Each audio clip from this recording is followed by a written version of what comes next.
Going forward today without benefit of a court-appointed attorney? All right. Prosecutor tells me you're going to plead guilty to the charge of violation of parental responsibility, correct? You understand the possible penalty for the charge? And you understand your rights and options? Understanding all of that, are you pleading guilty freely and voluntarily today? All right. Son or daughter? How old is she? 15? What's her name?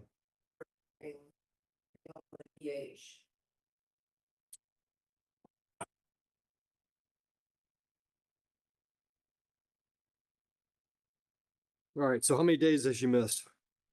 Total of 3. Okay, what's the problem? Call for a whole year. Medical, my has been declining, taking care of mistakes. And both my vehicles went out. All right, where's Phelan go to school? She's not taking the bus? High school, I live in Boston. Okay, put her in New Boston schools and then she can take the bus. Well, I'm not happy with those schools. They're better than no schools. Well, she can do online before that.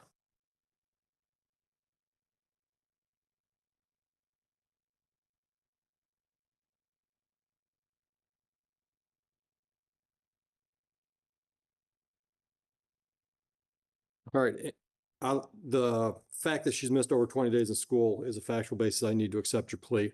So I'll do that. The prosecutor is recommending a 6-month delayed sentence, which means during that time period, you stay out of trouble, no new criminal offenses, and no further attendance issues with Phelan. If the attendance problems continue, then this could end up on your record as a permanent conviction, and you could face those penalties that are up to 90 days in jail plus money. Understood? All right. Any questions about the process? No. All right. I'm not going to issue any fines or costs now. Thank you. All right. You do owe us money on another file, though. It looks like $36 due to pay off a speeding ticket. Yeah. Can you do that today? I'm gonna go down there. All right. Okay. You're welcome. Keonta Ellis? Miss Ellis, are you going forward today without benefit of a court-appointed attorney? All right, prosecutor tells me that you are prepared to plead guilty to a parental responsibility charge. Is that correct?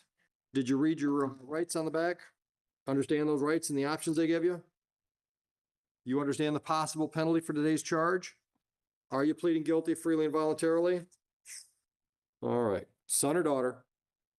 How old is she? I'm sorry? Another 15-year-old. What's her name?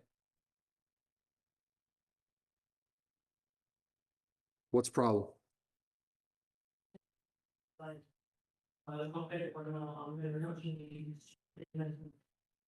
How many days did she miss? All right, purely because of medical issues? Okay, and you got a plan now so that we don't think that's a problem next fall?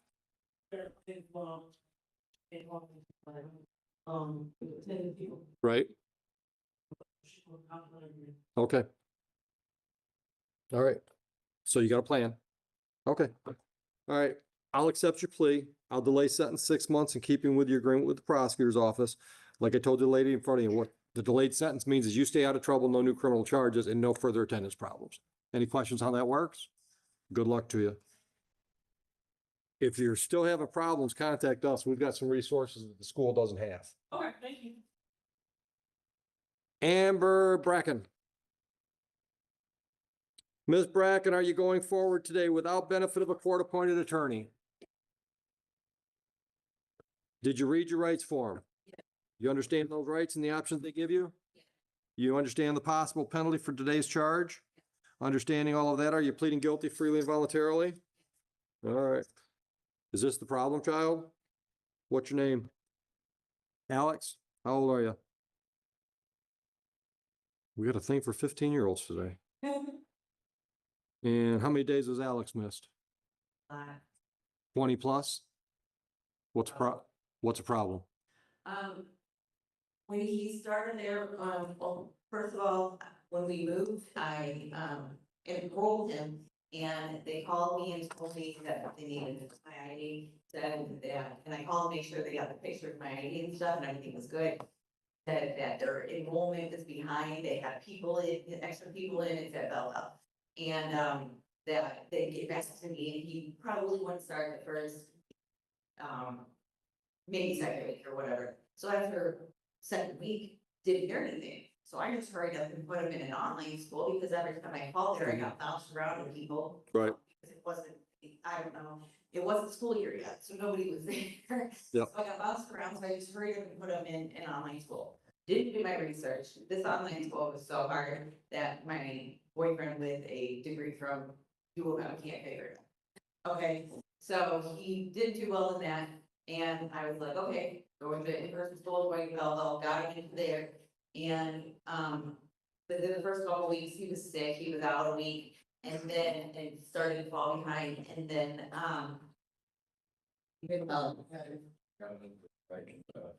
yeah, he was assaulted in the bathroom. I called the principal, talked to them. Well, then after telling on them, he was getting more threats. Sure. So he didn't go to, he was sick, but it was anxiety and stuff and making himself sick. So he didn't go to school for a week, then it was spring break, and then he was supposed to go back, and like, he just said he was scared. Yeah. You know, and so I tried to call the principal, tried to call her over and over and over again. 2 weeks, didn't talk to her, but I talked to people in the office. They said, well, maybe graduation alliance would be something good for him. So I went through all the steps of that, and gave him the graduation alliance. Stop, I'm not familiar with that. Is that online? Yeah, it's like an online, and it's that, you know, that you catch up on, credits and things. Yeah. And apparently it's kind of run through the district, but not really, I don't know. And, but the district has to like release him. Right. Right. Well, after weeks, they say that the district won't release him. Okay. So I tried calling the principal for 2 weeks. She doesn't get back to me. When she does get back to me, she cuts me off very quickly and tells me, well, online work online didn't work for him before, blah, blah, blah, blah. And basically talked to me like I was a child. Okay. That rubbed me the wrong way, but we still went in, had a meeting with her. You know, she said, I want him to feel comfortable at school and all of this. And then his first day back to school, she walked by and ignored him and sent him with some kid, and it just. Okay. So where is this his first school year at Belleville? Yes. Where did he come from? He, Huron. Okay. How long did you go to Huron schools? His whole life. Well, no, he went to, Most of his career? Yeah. Okay. All right. How'd you do in Huron? he didn't do good. the Okay, last Mom, couple years. Mom. You take a breath. They didn't go the best. All right. What kind of grades did you get? Okay. Behavioral issues? Okay. Were you comfortable going to Huron schools? Okay. What was the issue? Was there an issue or were there more than one issues? I really want to talk about this. His girlfriend got pregnant when they were in the 7th grade, Okay. so it's, Okay. yeah, baby of production to family member. So Okay. it's, So that caused you problems because everybody in school knew what was going on? Yeah. Okay. What do you want to do when you're 25? I didn't ask you what you would be doing. I said, what do you want to do? When you dream about your future, what do you see yourself doing? You haven't dreamed about your future? He needs counseling. I'm not being flippant. He needs counseling. Okay? So here's what it was. Okay, Mom, you got to let me talk a little bit. Okay? Here's what I'm hearing. Excuse, excuse, excuse, excuse. Even if it's all factually based, it doesn't help him get educated. All right? When he's 30 years old and his life is a struggle because he didn't do as well as he could have in high school, and he's basically closed a lot of opportunity doors to himself. The fact that he had health issues, or his girlfriend got pregnant, or the principal at Belleville was being hard to deal with, all of those things aren't going to take any of those struggles away. He's got to get a high school education. And what I'm hearing is things get tough, let's move. That doesn't work in life.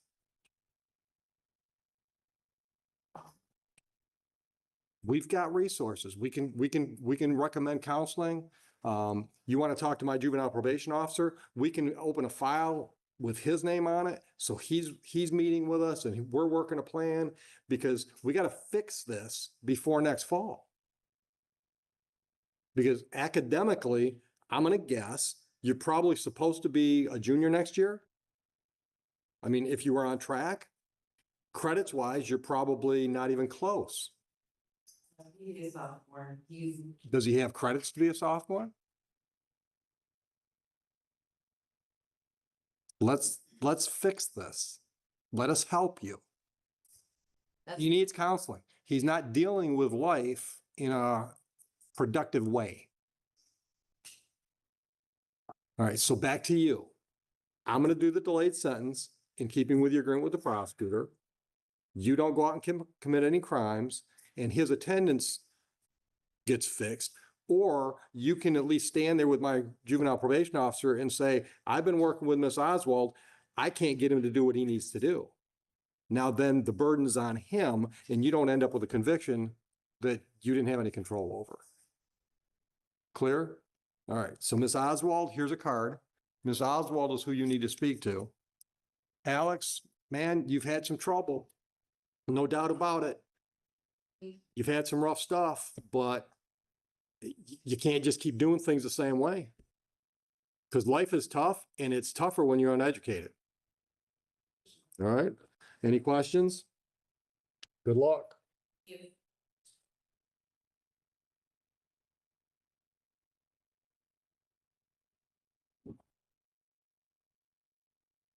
I was told tomorrow might show up for a warrant. I didn't know he was here. So I didn't know that when I'll get to him when I get ready. You talking about the airport on? Yeah. Come on. Morning, Your Honor. Are you ready on Morrison? Yes, sir.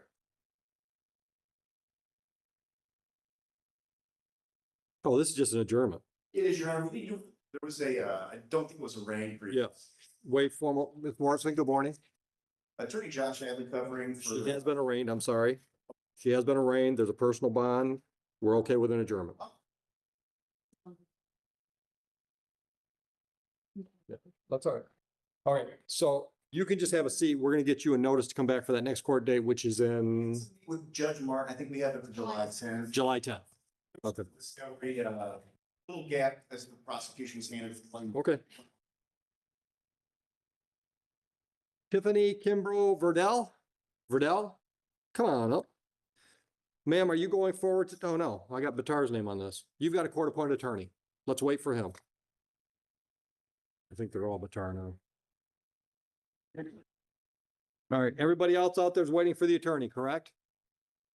There he is. All right, your appearance for Miss Kimbrough Verdell. On behalf of Ms. Kimbrough Verdell. Good morning.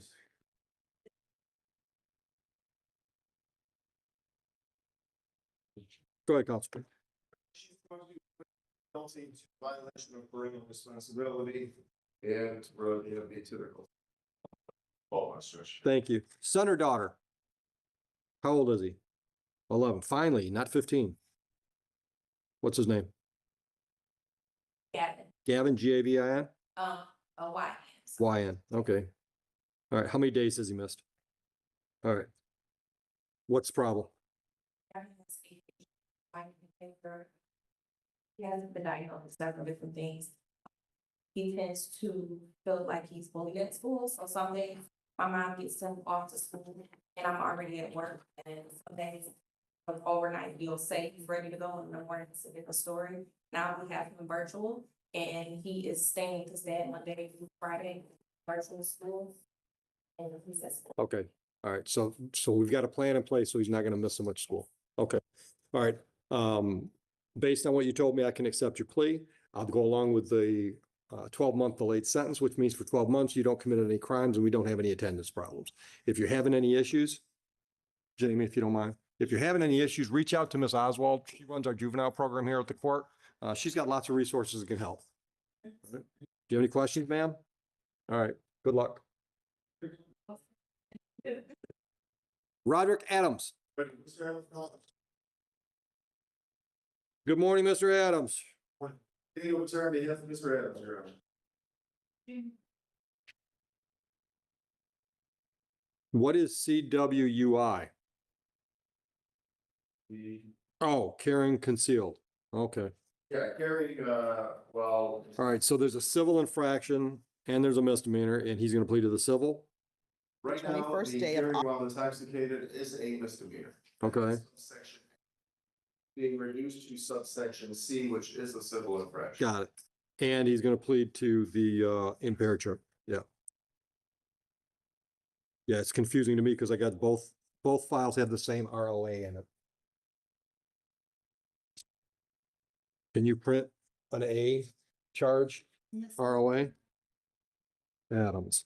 All right, so Mr. Adams, did you discuss your rights and the options those rights give you with Mr. Batar? And you understand all those? And you understand the possible penalty for the misdemeanor charge of operating while visibly impaired? Understanding all of that? Are you pleading guilty to the impaired driving charge freely and voluntarily today? Thank you.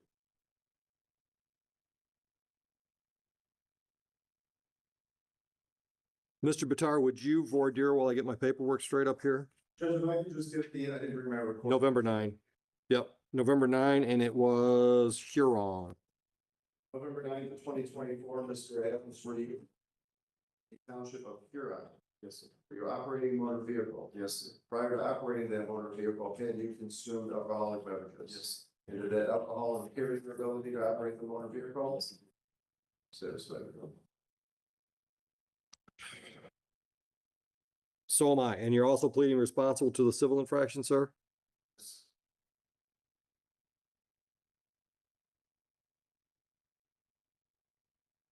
All right, I will dismiss the misdemeanor charge of carrying concealed pistol while under the influence. I've accepted your plea to impaired driving charge. I'm going to continue your personal bond and send you downstairs to the probation department. When you get down there, they'll call you up to the counter and they'll schedule for you to come back and be interviewed by a probation officer. And they'll also let you know when the sentencing date is. Based on the interview, the probation officer will prepare a written report and recommendation for sentencing. When you come back for your sentencing date, you'll have a chance to go over it with Mr. Batar or somebody else from his office. I'll have a copy of it. Then the three of us will have a conversation. I'll decide what the terms of sentence should be. Understood? You're all set. Go on downstairs and have a great day. Thank you. Tanya Gaddy.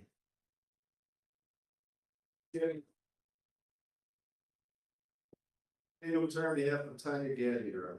Good morning, ma'am. Go ahead, counsel. Thank you, Your Honor. Ms. Gaddy is election of parental responsibility. It will be 77-1.1 for 12 months. Judge. Thank you. All right, ma'am. Did you discuss your rights with Mr. Batar? You understand those rights? I did. You understand the options they give you? You understand the possible penalty for the charge? All right. Understanding all of that, are you pleading guilty freely and voluntarily today? Yes, All right. Son or daughter? son, What's his name? Jackson. How old is Jackson? 15.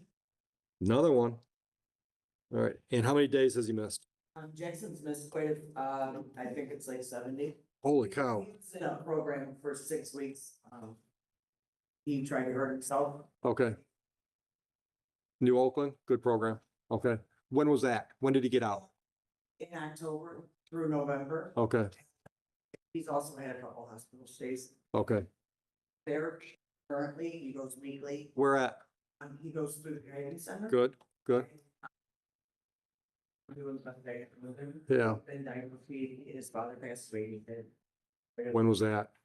It was 2018 when he Yeah. when they found him. So Jackson's had some rough roads. But Yeah. When the best of them. I'm on Do top of do you it. have all the resources you need? I would love more resources. Good. Probably worth the conversation. She might even be down there and have time for you today. Just let her know what's going on. Let her know what you've got working for Jackson and see if she's got any suggestions. Because it sounds like a lot of what's in place right now has been in place for this school year and he's still missed 70 days. So if there's anything more we can put in play before September, because we don't want to do a 70 next year. All right. Any questions? Okay. I'm gonna go along with the recommendation for 12-month delayed sentence. You've heard me explain that. You understand how that works, right? All right, I'm not assessing any court costs. Good luck. Reach out to Ms. Oswald. Thank you, Judge. You're welcome. And next up is Robert Galindo. Did I say it right? David will turn the of Robert Galindo there. Robert Mendoza. Two licenses. Okay, so we're gonna dismiss both the original charges, and I'm gonna take a new plea to allow unlicensed driver to operate, correct? Correct. All right. Sir, do you understand your rights and options after speaking to counsel? You understand your rights and options after speaking to counsel? You understand the possible penalty for the added charge? Understanding all of that, are you pleading guilty freely and voluntarily to that added charge? All right, did you drive a vehicle in Huron on April 20, 2025 with a license that was improper or not valid?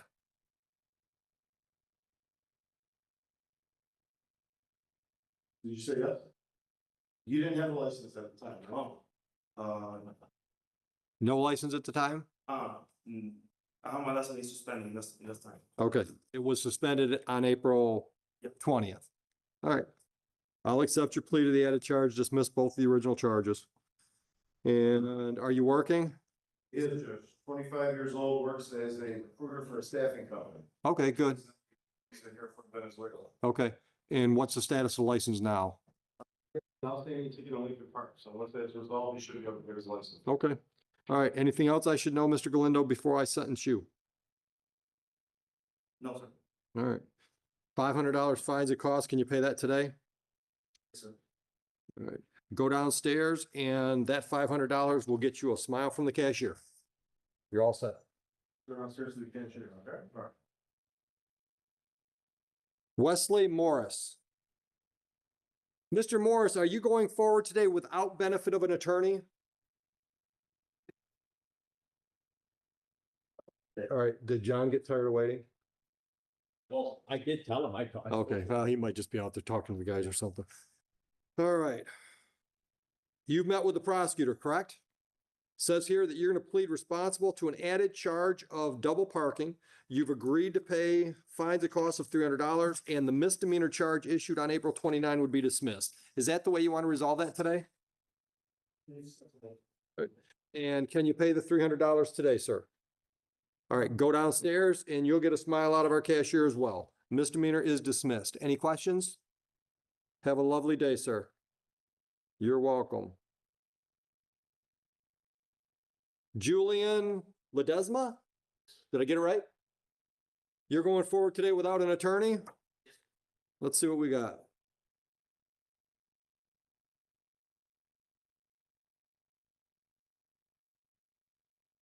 Your license is valid. The prosecutor wants to dismiss the charge from April 13th. And you're okay with that? All right, you're all set. Have a nice day. Thank you. And I'm done. No files. What's your last name? Both? Thought I heard What's the name? Moses. Was it in German? I don't have a Moses. M-O-S? Is it hyphenated?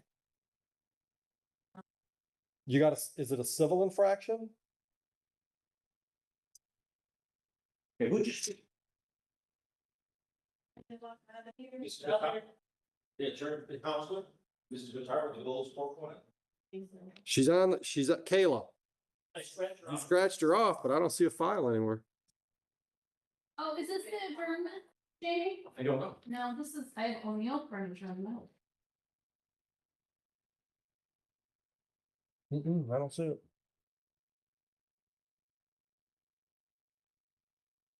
You must have pulled it if you scratched it. I would think so, yeah. It's not in the box where it should be at least. Kayla Morris, adjournment.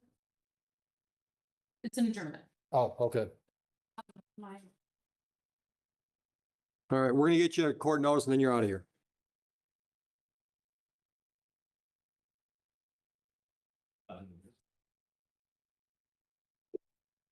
We're getting it right for you. It was a Dismissal. You understood the officer? Yeah, would you see if he's out there? Hello. Hey, is Kimura out there from the airport? Damn it. All right. No, I know. I'm gonna try to call him. Oh, Al took care of him? Oh, okay, that's fine. All right, it's fine.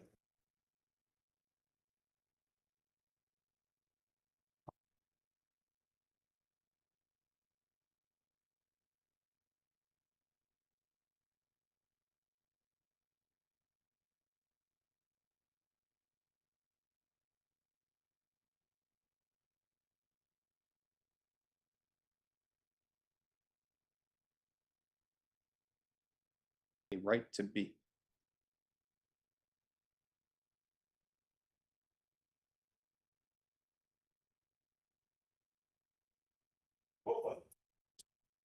Oh, okay. How are you? Good to see you. Nice to see you. This is crazy. Here's the way I got John on my phone, but he doesn't come up. If I type his name in, he comes up under the airport. It's like it's tied to his email, not his name and phone number. Modern technology. Thank you. If you could confer real quickly with the state so we can take care of Miss Walton, please.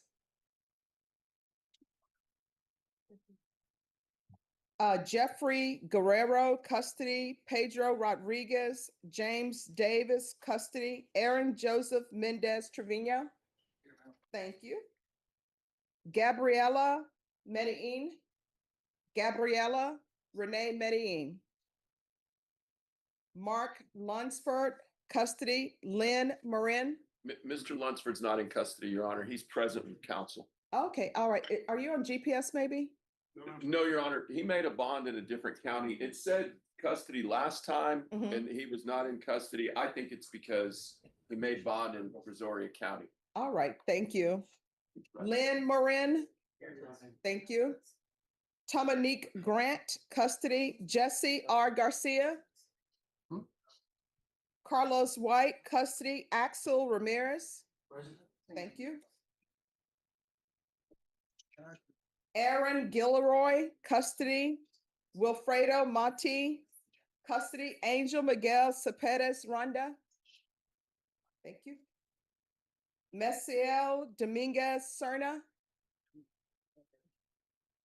Rogelio Elizondo. Rogelio Alfonso Elizondo Jr. Fernando Alvarado. Edvigan Leal. Is he in custody? Joseph Alaman, custody. Hunter Rex Edwards, custody. Levanta Patterson. Adam Keith, custody. Michael Ray Munoz. Is he in custody or not? Hector Aguilar, custody. Lemiel Richardson. Judge, I'm present for him. Thank you. Jesus Aris Mendez, custody. Jordan Christopher Armstead. Hunter Edwards. Lori Valdez, custody. Justin Lee Heather III. Good morning, Judge. Sorry, this second. Thank you. Thank Misty Portman, custody. Luis Luna, custody. Christopher Scott Stanton. Christopher Scott Stanton. Jonathan Beebe, custody. Mahmoud El-Gadrop. Mahmoud Fuad El-Gadrop. Stephanie Luna, custody. Gerard Michael Wade. He's present, Your Honor. May we confer? Yes. And may I- Lori Valdez, custody. Jesus Aris Mendez, custody. James Cody. Jaleesa Saranal, custody. Jonathan Dreamer. Thank you. Darren Johnson, present. Edith Rosales. Edith Anthony Rosales. Ethan. All right, thank you. Sorry about that. Luis Beltran, custody. Lindsay Lorraine Hernandez. She's on her way, but I'm following. Thank you. Mario Tovar, custody. Mia Ray Herrera, custody. Roberto Gonzalez. Thank you. Nicholas Corpus. Thank you. Angelo Rosado. Here. Thank you. Daniel J. Guerrero. Thank you. Luis Briceño. Thank you. Teresa Frias, custody. Ollie Kelly. Richard Murmea, custody. Jonathan Allen, is he in custody? All right, it showed us a fugitive. All right, thank you. Samuel Ramirez, custody. John Arredondo, custody. David Johnson, custody. Find a seat, have a seat. Gabriela Medellin. Thank you. Rogelio Elizondo. We can't stop him. Edna Vegan Liao. Christopher Stanton. Mahmoud Elgadrop. Lindsay Hernandez. All right, is there anyone present and your name was not called? All right, we're gonna see if, I've walked in a bit late, well, rolled in, yes, they're in the Davis case. This was yesterday. James Davis, okay. Man. All right. Is there anyone else present whose name was not called or you came in late? All right, everyone, we're gonna start with closing arguments today in this trial. Each side is gonna have 15 minutes, so you do the math about how long it's gonna take. What I am gonna ask, make sure that you all have your cell phones off or on silent. There is nothing worse when you're in your groove, you're doing your closing argument, you think that you're hitting all the points you need to hit, and somebody's cell phone goes off and they interrupt your flow. So make sure your cell phones are on off. And Danisha Walton, are you ready on that? And Deputy Mahia, if you get a chance, can you check to see if all the jurors are here? If they're here, we'll go with them. Here.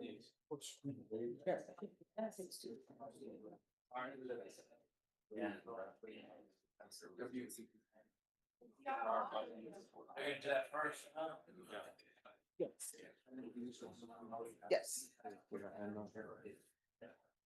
All right, I'm only doing one case, so everyone else, there's only one case that's happening, and that's the person that's on Zoom. Everyone else, you're gonna have to wait until they finish with closing arguments. So please don't ask me for anything else.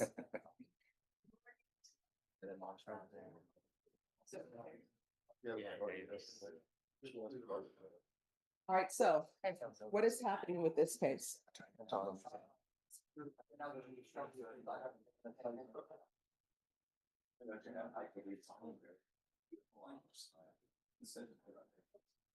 He's gonna give you an internal hard copy.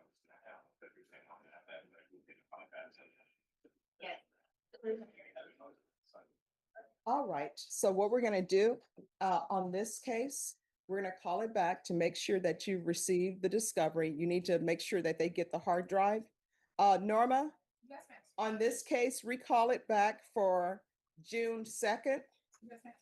Is that good for you, Mr. Spears? Are you gonna be in trial anywhere?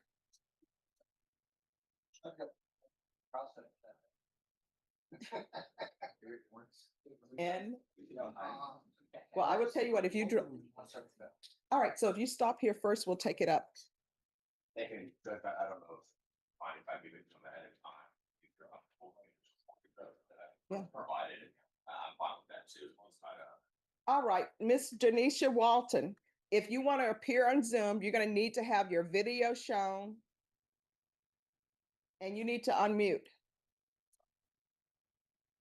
All right, yeah. I don't know what you're doing with your piercing in your tongue, but we don't need to see that. We don't want to see it. Oh, my bad. I'm at work. My bad. All right, we don't do my bads here. We just don't do it. So if you want to continue to appear by Zoom, you need to appear appropriately dressed, and nobody wants to see you fiddling with your tongue piercing. All right, you're going to be back on June 2nd. And June 2nd, you can appear by Zoom, but if the court finds that you are not behaving appropriately on Zoom, that will be suspended. All right, thank you. Thank you. All right, the deputy, all the jurors here? All right, everyone needs to step back. And we're gonna go on the record. Yes. Court is calling 2024 CR 2675 State versus Darren Johnson. Can I have parties announced? Megan Galloway and Andrew Edelman for the state of Texas. William Davidson and Robert Porter for Ms. Johnson. And are you Ms. Johnson? All right. And have both parties had an opportunity to review the proposed charge of the court state? Yes, Your Honor, and we have no objections. Yes, Your Honor, no objection.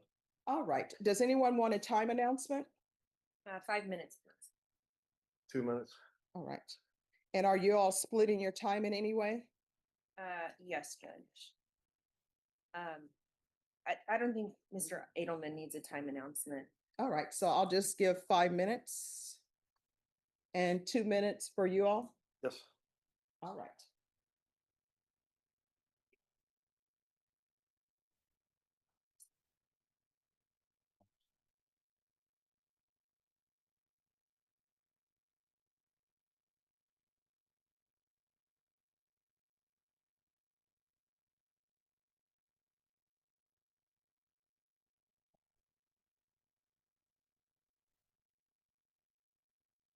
We're ready.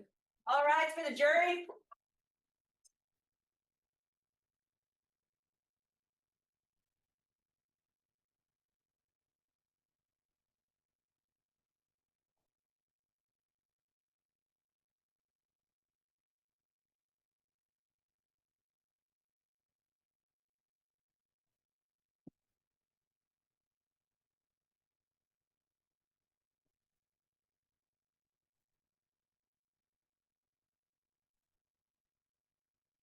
All right, everyone, please be seated. All right, ladies and gentlemen, the persons that you see in the courtroom are unrelated to this case. That's part of my morning docket. So I'm going to read to you what's called the charge of the court. It's the jury charge. You do not have to memorize it because you will be given the original when you begin your deliberations. Members of the jury, the defendant Darren Johnson is charged in count 1 of the indictment with the offense of aggravated assault with a deadly weapon alleged to have been committed on or about the 21st day of October 2023 in Bexar County, Texas. The defendant, Darren Johnson, is charged in count 2 of the indictment with the offense of injury to an elderly individual alleged to have been committed on or about the 21st day of October 2023 in Bexar County, Texas. To these charges, the defendant has pleaded not guilty. 1, our law provides that a person commits an assault if the person intentionally, knowingly, or recklessly causes bodily injury to another. A person commits the offense of aggravated assault with a deadly weapon if the person commits an assault as defined above and uses or exhibits a deadly weapon during the commission of the assault. 2, our law provides that a person commits the offense of injury to an elderly individual if she intentionally or knowingly causes bodily injury to an elderly individual. 3, deadly weapon means anything that in the manner of its use or intended use is capable of causing death or serious bodily injury. Bodily injury means physical pain, illness, or any impairment of physical condition. Serious bodily injury means bodily injury that creates a substantial risk of death or that causes death, serious permanent disfigurement, or protracted loss or impairment of the function of any bodily member or organ. Elderly individual means a person 65 years of age or older. 4, a person acts intentionally or with intent with respect to a result of her conduct when it is her conscious objective or desire to cause the result. A person acts knowingly or with knowledge with respect to a result of her conduct when she is aware that her conduct is reasonably certain to cause the result. A person acts recklessly or is reckless with respect to circumstances surrounding her conduct or the result of her conduct when she is aware of but consciously disregards the substantial and unjustifiable risk that the circumstances exist or the result will occur. The risk must be of such a nature and degree that its disregard constitutes a gross deviation from the standard of care that an ordinary person would exercise under all the circumstances as viewed from the actor's standpoint. 4, count 1, aggravated assault with a deadly weapon. Now, if you find from the evidence beyond a reasonable doubt that on or about the 21st day of October 2023 in Bexar County, Texas, the defendant, Darren Johnson, did use or exhibit a deadly weapon, namely a motor vehicle, that in the manner of its use or intended use was capable of causing death or serious bodily injury, and Darren Johnson did intentionally, knowingly, or recklessly cause bodily injury to Mark Wayne Clanton by driving said deadly weapon at or in the direction of Mark Wayne Clanton, then you will find the defendant guilty of the offense of aggravated assault with a deadly weapon as charged in count 1 of the indictment, and do not consider the lesser included offense as instructed in paragraph 5, and do not fill out the verdict form for the lesser included offense under count 1. If you do not so find from the evidence beyond a reasonable doubt, or if you have a reasonable doubt thereof, you will find the defendant, Darren Johnson, not guilty of the charged offense of aggravated assault with a deadly weapon, and next proceed to paragraph 5 to consider whether the defendant is not guilty or guilty of the lesser included offense of misdemeanor deadly conduct under count 1. 5, lesser included offense of misdemeanor deadly conduct. Our law provides that a person commits the offense of misdemeanor deadly conduct if she recklessly engages in conduct that places another in imminent danger of serious bodily injury.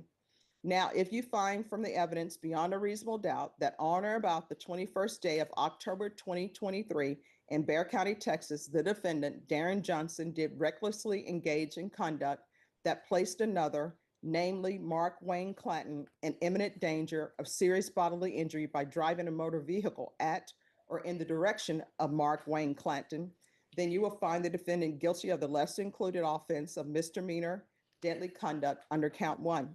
If you do not so find from the evidence beyond a reasonable doubt, or if you have a reasonable doubt thereof, you will find the defendant, Darren Johnson, not guilty of the lesser included offense of misdemeanor deadly conduct under count 1.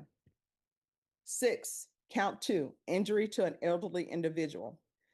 Now, if you find from the evidence beyond a reasonable doubt that on or about the 21st day of October 2023 in Bexar County, Texas, the defendant, Darren Johnson, did intentionally or knowingly cause bodily injury to Mark Wayne Clanton, an individual who was 65 years of age or older, by hitting Mark Wayne Clanton with a motor vehicle, then you will find the defendant guilty of the offense of injury to an elderly individual as charged in count 2 of the indictment. If you do not so find from the evidence beyond a reasonable doubt, or if you have a reasonable doubt thereof, you will find the defendant not guilty of the offense of injury to an elderly individual as charged in count 2 of the indictment.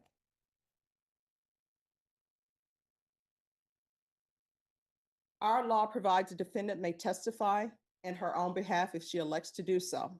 This, however, is a right accorded a defendant, and in the event she elects not to testify, that fact cannot be taken as a circumstance against her.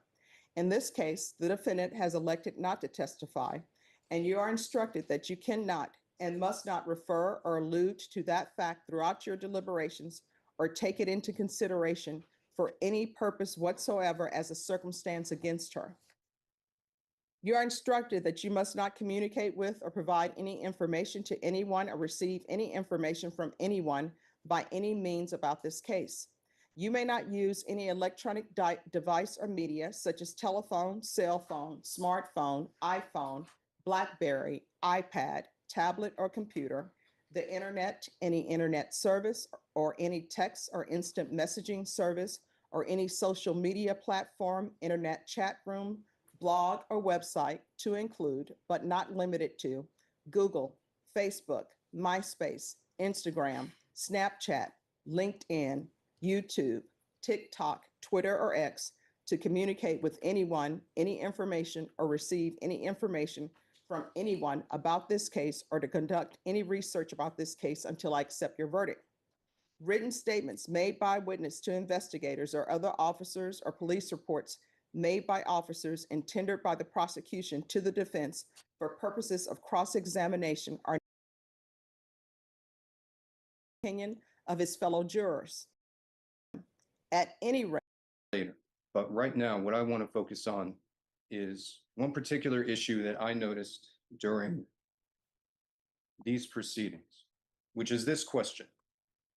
Did a 78-year-old man throw himself in front of a Ford F-350? When you examine the evidence, when you examine the statements that the actor made to multiple officers and detectives, the statements of the witnesses, when you have examined all of these, I think that you will conclude that no, he did not. That he stood exactly where he had a right to be. He did not put himself in a position to be struck. He was struck. And when you make that conclusion, then you will need to decide what was the actor's mental state and what was the status of the vehicle that she used. Did it come to the level of a deadly weapon? When you have deliberated on all of these issues, I believe that you will render a verdict of guilty, both on aggravated assault of a deadly weapon and injury to an elderly individual. Thank you.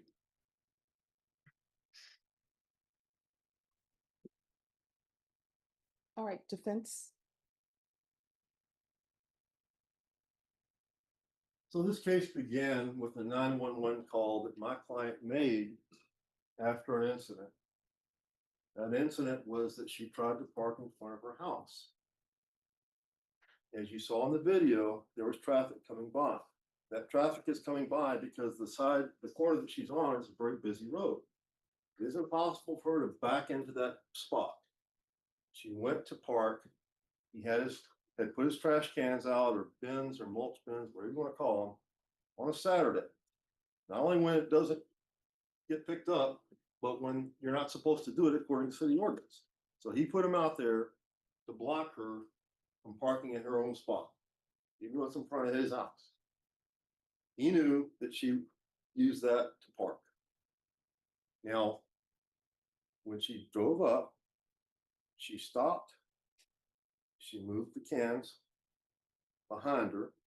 She got back in and started forward. You don't see some big puff of smoke coming out. You don't, screeching and all that. None of that's available. She started to go forward. As she went forward, he comes running out of the house, grabs a trash can, and goes to the front of the vehicle, a moving vehicle that he knows is moving. Now, whether the vehicle hits him, the trash can hits him, it's impossible to say from the video. Impossible. But what I do know is that the police officers that showed up on the scene, they got it at least half right. They said, well, he was obstructing the passageway, and that's the way they wrote it up.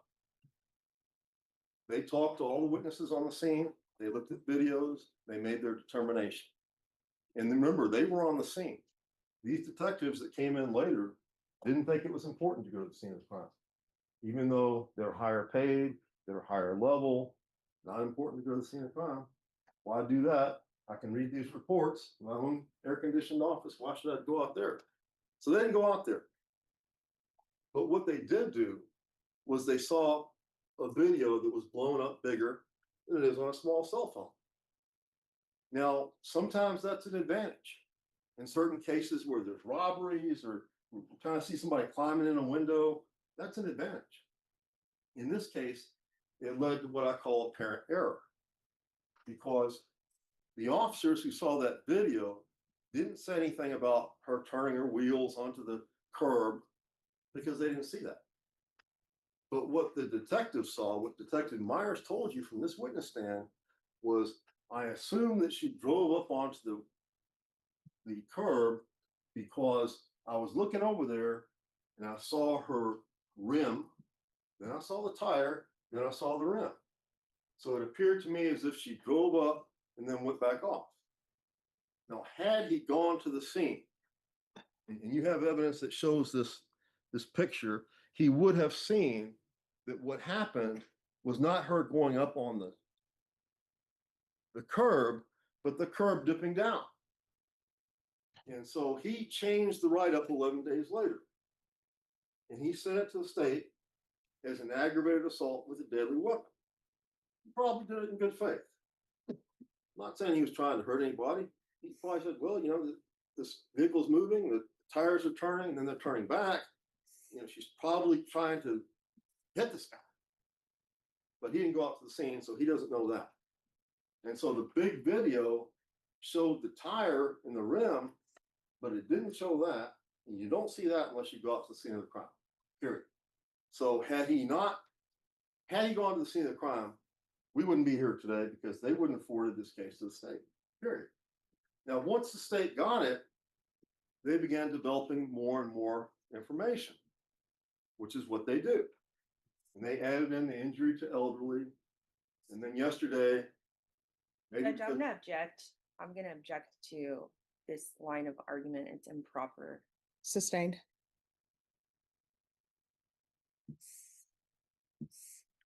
okay, so we have, at this point, we have an aggravated assault with a deadly weapon. We have an injury to elderly, both are felonies.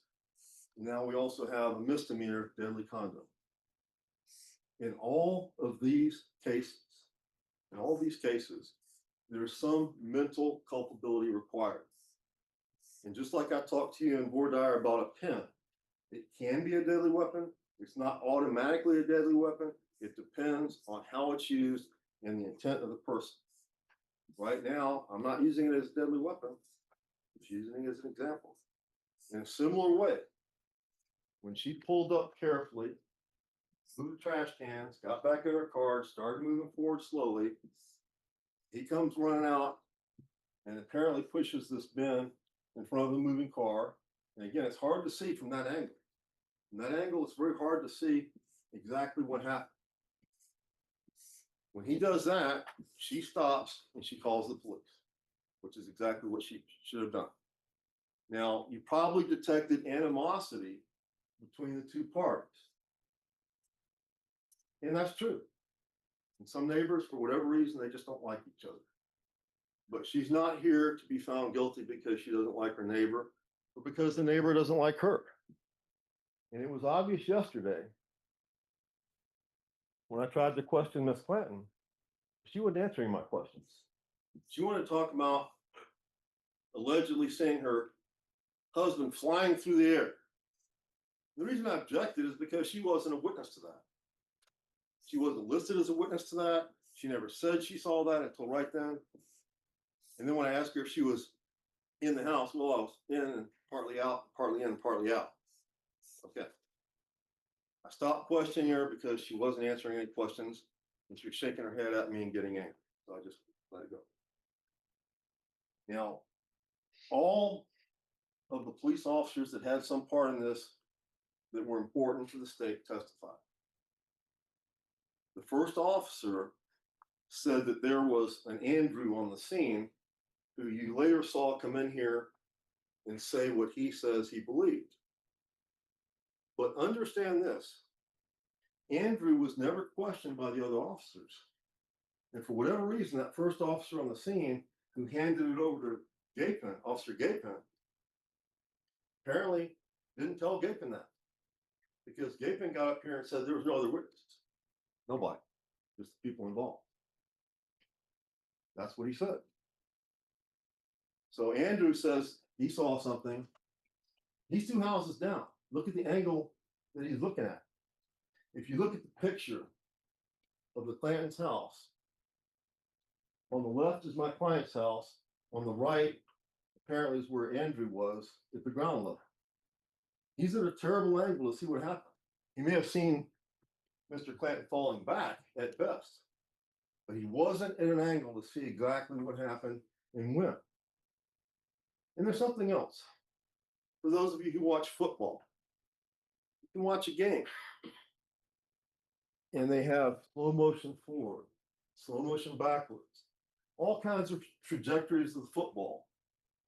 I was watching one game and they even determined how much force it would take for the quarterback to throw the ball to get to this certain point when a receiver got there. And they detected that he threw the ball 2 pounds too light. 2 pounds too light. Now, as an observer, you can see all that on the computer, But the players that are in that scene, it's microseconds. They don't know exactly how much force. They don't know that. This video that we watched for 15 minutes is 1 second where this happens. It's 1 second where she has to make a decision and where he has to make a decision. He knows the car is already moving, but he thinks it's important to put his hand out in front of it anyway.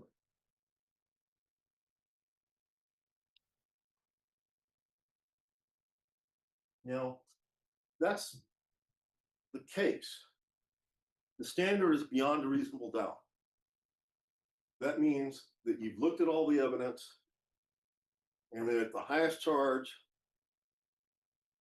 beyond a reasonable doubt, she intended to crash this car into the man and use it as a deadly weapon. Then secondly, injury to elderly. It's not just is he injured, but did she intentionally or knowingly do it? It's another high standard. Then now we have in the misdemeanor, deadly conduct. Did she recklessly do it? There's a definition for reckless in here, which is very hard to understand, but part of it talks about gross deviation from normal conduct. Gross deviation, gross being large. So did she, when she was parking, was she completely reckless and exhibiting deadly conduct is what they're asking you to find her guilty of. I'm asking you to find her not guilty in all this because it was an accident. It wasn't a criminal event. The prosecutor started off by giving you an example of a road of 2 lanes that merge into one. And where a person is driving on one lane and they either yield or don't yield to the other car. Now, if you do yield, there can be a problem. I know that because when I was coming home from jury selection on Tuesday, on 151, as you get back towards Alamo Ranch, there's a bridge, goes into one lane. I see a truck coming up on me really fast. I know that we're going to one lane, so I slow down to yield. The problem was he slowed down at the same rate. So we're both yielding. So now I decide, okay, maybe I should just stop the car. So I hit the brake, stop the car, and he came forward a little bit. But then, I thought it was over. Because he passed me, I thought it was over. 5 miles later, I found out it wasn't over. Why? Because he attributed, based on my actions, criminal intent. He thought that I was trying to do something to him. Because when I came around the HEB, he was stopped with his blinkers on, which I didn't think anything at first, until I passed him. He turned his blinkers off and he gets right behind me, really fast, and he's right up on me.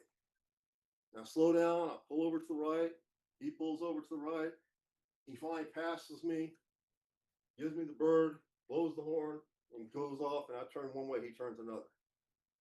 All because I yielded. So whether you yield or you both come forward, if you're doing the same thing at the same time, an accident. It just happened. But does that mean there's criminal culpability? Does that mean there's recklessness? Does it mean any of that? No. It just happened. It's an accident. It's unfortunate, but it happened.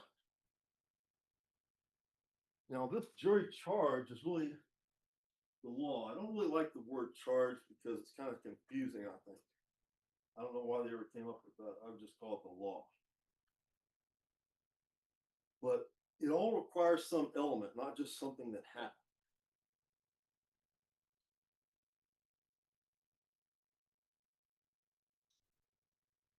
So we now have this lesser included offense and misdemeanor deadly conduct. And that has to do with reckless, and again, that's gross deviation from the norm. And you can go through this, and I invite you to read it because it's the law, it's important. Now, the judge told you can't ask questions. What she meant was that during the trial, you can't question the attorneys. 2 minutes.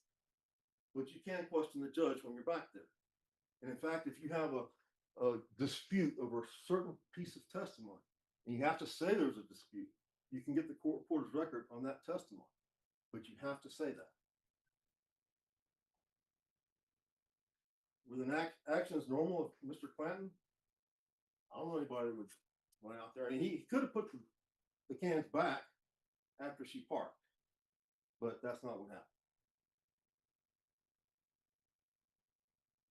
In any case, the standard is beyond all reasonable doubt, which is in there. I don't believe the state has met that. There's reasonable doubt all over this case.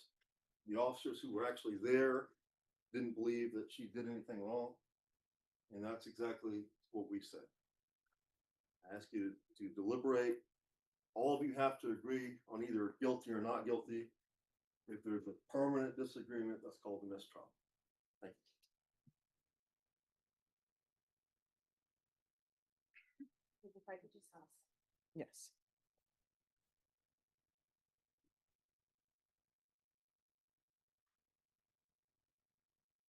Respect your elders.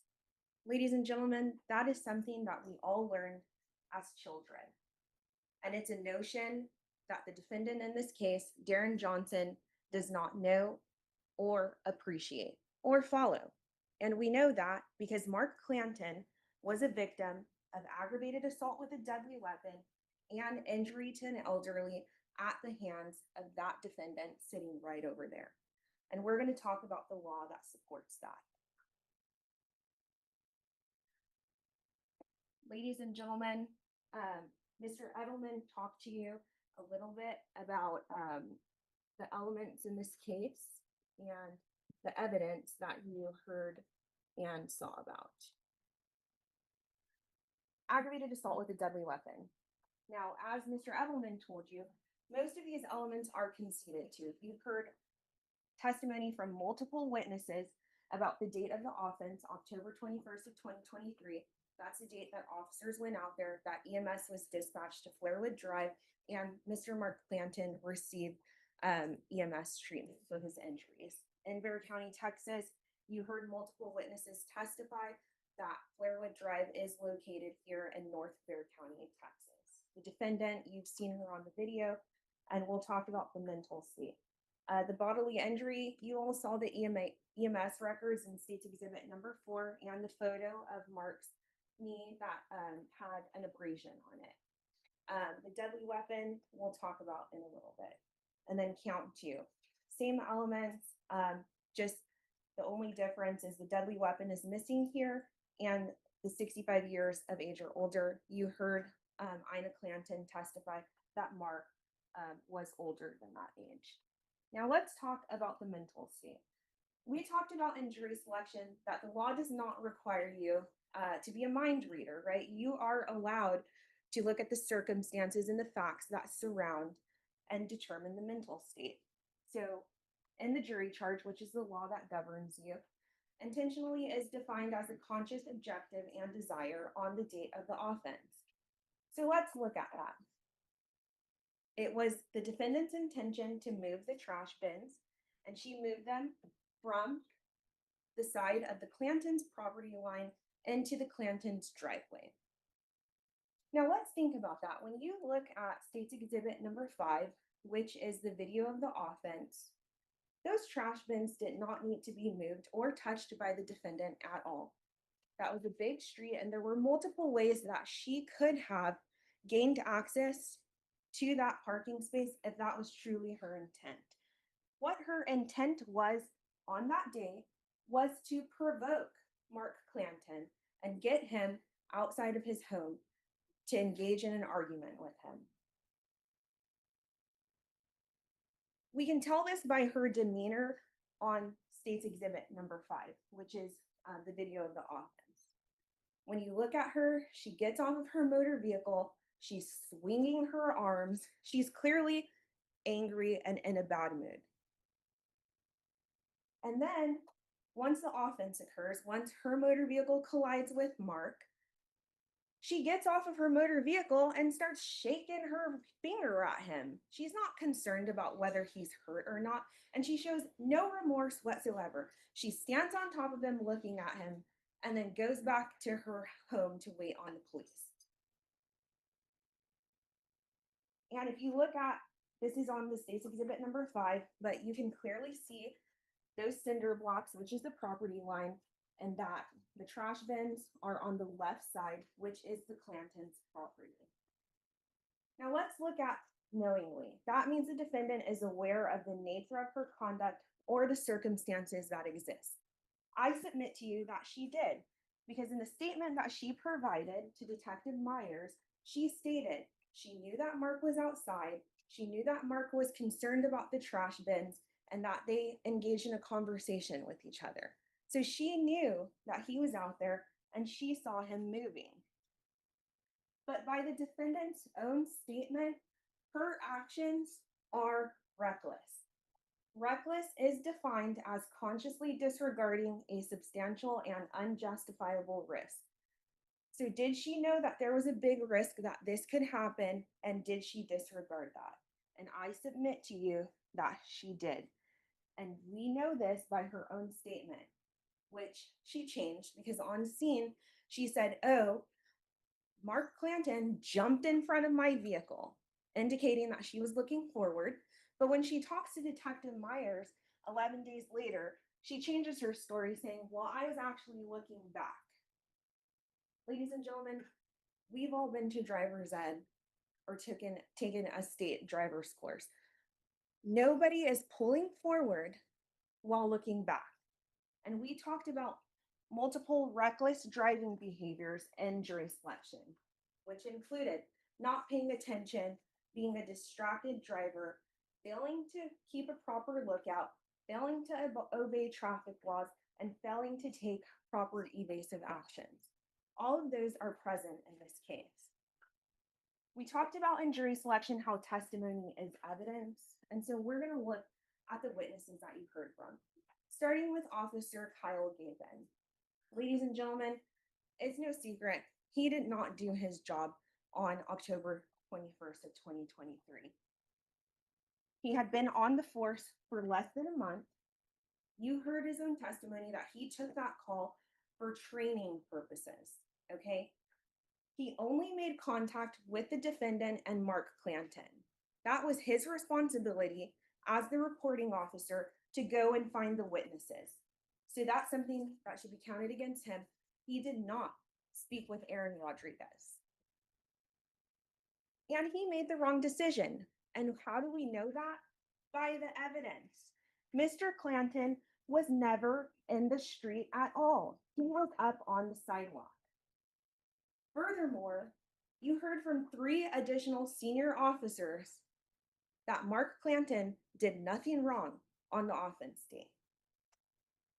Now, Officer DeLeon was the first on scene. He handled passing the case off to the probationary officer. He separated the parties, and he did do his job correctly. He took statements from everyone that saw what happened, the defendant, Mark Clanton, and Aaron Rodriguez. And he also observed EMS treating Mark Clanton. Now, Aaron Rodriguez is probably the most important witness in this case because Mark Clanton is unable to be here today. But he observed the entire offense. And the account that he gave you from up there on the stand matches exactly the video evidence that we have in this case. He further testified that he heard the engine rev before the defendant took off. Ladies and gentlemen, that is evidence to her mental state at that time, which is intentionally knowing and at a minimum reckless. Aaron Rodriguez did testify that he saw the truck bounce up on top of that curb.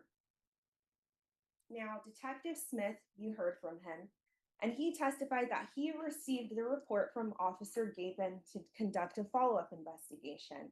And so he took many steps to conduct this investigation. He spoke with the defendant.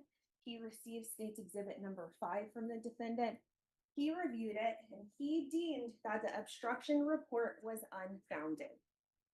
And he believed that a different criminal act had occurred, and he referred it to the safe unit for additional follow-up. Your objection, you never said anything about crime definitely occurring, you said it might occur. All right, ladies and gentlemen, you'll remember the evidence as you've received it and remember the testimony of the witnesses. All right, you may proceed. Thank you, Judge. You heard from Officer Sanchez. Now, he makes the scene. He interviews Mark Clanton. He observed the injury to Mark Clanton, and he wrote an assault supplement to be submitted to homicide for further investigation. And then we get to Detective Myers. 3 minutes. You heard his testimony. He broke down the video for us, and you saw how Mark Clanton never entered the street and how that truck came up on the curb. He testified, you cannot use physical force, such as the defendant did with her motor vehicle, to get what you want. He testified that in his training and experience, a motor vehicle can be a deadly weapon, and he is the one that submitted this case against the defendant. Now, he takes this statement from the defendant, and as I stated before, she changed her story after she had 11 days to think about what she wanted her narrative to be, okay? And she gives little pieces. She says the entire thing is staged. I will let you all be the judge of that because you have State's Exhibit number 5. And she says Mark jumped in front of her truck. There's no evidence to support that. Her rendition of what happened is not supported by the evidence in this case. You also heard from Ina Clanton, who defense has the audacity to get up here and speak ill of her after her husband just died a couple of months ago, and she has to come No, up in this courtroom. I have a problem with that. I didn't speak ill of her. I simply stated what she said on the witness stand. All right, ladies and gentlemen, the objection will be sustained. You're just to disregard the last statement from the state. You may proceed. Ina Clanton is in a predicament where she has to come in this courtroom after her husband has died months ago and identify him because of the actions of the defendant. And you saw the photos that she took of his injuries. And she testified that he was 78 years old on the date of the offense. Ladies and gentlemen, State's Exhibit number 4 is the only evidence that we have from the mouth of Mark Clanton. And I urge you to look at that evidence when you go back to the jury room. And what's in State's Exhibit number 4 is that Mark Clanton sustained right-sided knee pain from being hit by a vehicle and an abrasion. And you will see the photo that was entered into evidence as well. Now, you all, at this point, are just deciding whether the defendant is guilty or not of the offenses that she's been charged with in the indictment. You've been instructed that you cannot let bias, prejudice, or sympathy play into your deliberations. This is something that we talked about in jury selection. And so if you feel like, oh, you don't think she deserves jail time, or you feel sorry for her, or you think she has mental health issues, those are things that would be considered in punishment, okay? You all swore to do a true verdict according to the law and the evidence. And I want to talk to you further about what makes aggravated assault with a deadly weapon. It's 30 seconds. Bodily injury using a deadly weapon. This truck is a deadly weapon. It's a heavy-duty F-350. The lesser included in this case is not appropriate because the charge says that it is imminent danger, but the offense was completed. And that's what makes it an aggravated assault with a deadly weapon. Ladies and gentlemen, you didn't have an opportunity to hear from Mark because he's since passed away, but you need to render justice for him in this case. And the only verdict in this case that is appropriate is a guilty verdict. Thank you. All right, ladies and gentlemen, I'm just going to have a couple of you remain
client Mr. Wade? to come forward.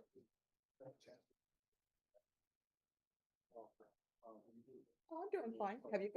Have you conferred? Oh, it's a protein shake. Yeah. Have you conferred with the state? Yes, I have. And this is our first setting for discovery. I'm going to have to do e-discovery, Your Honor. The authoress, not hopefully as we have. One of my clients told me about the real quick and better get to them. All right. So does the state, do you have the discovery uploaded? Yeah, the answer to that question.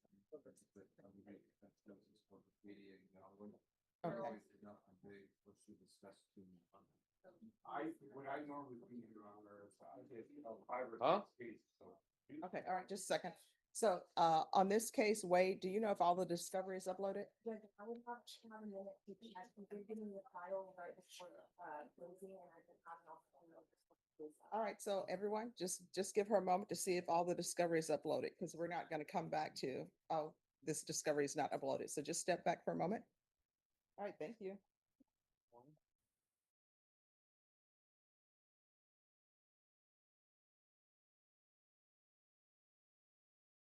Case, is all of the discovery uploaded? Yes. All right. Thank you, Your Honor. All right, so this is going to be your return date, and state at this next date, you'll need to be prepared to tender an offer. Thank you. So, Ms. Ferguson, have this come back on June 26th. I'll have him sign the paper. All right, thank you. Thank you, Your Honor. Yes, Thank you very much, Your Honor. you're welcome. Thank you. It's gonna take me a minute. Thank you.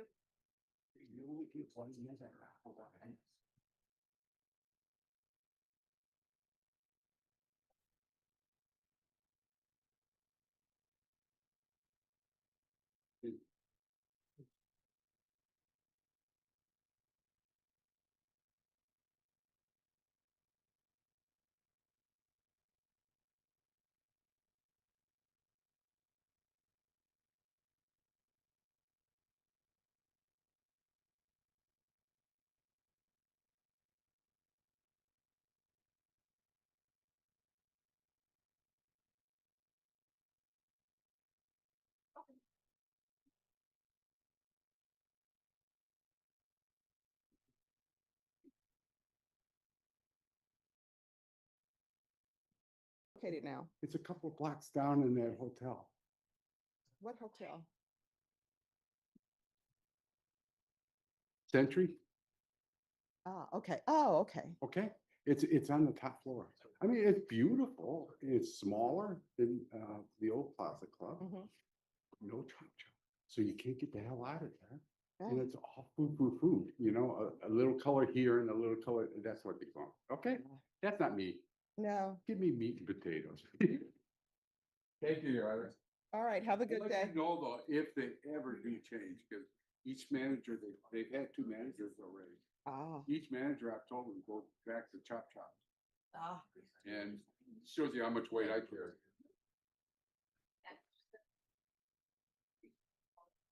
All right, who is here on Mark Lunsford? And is this a special? It is, Your Honor, and I've reached out to him. I don't know where he is, but 30 minutes before we started closing, but he is in the building and I'll get. All right, wait. so he'll come down and we'll all right. pick that up. Safe to say. Council, once he's here, just ask to approach. I will, thank you. Rogelio Elizondo, are you all ready? Yes, I can approach it. I filed a motion to substitute on that, Your Honor. All right, well, the motion to substitute, you're conferring?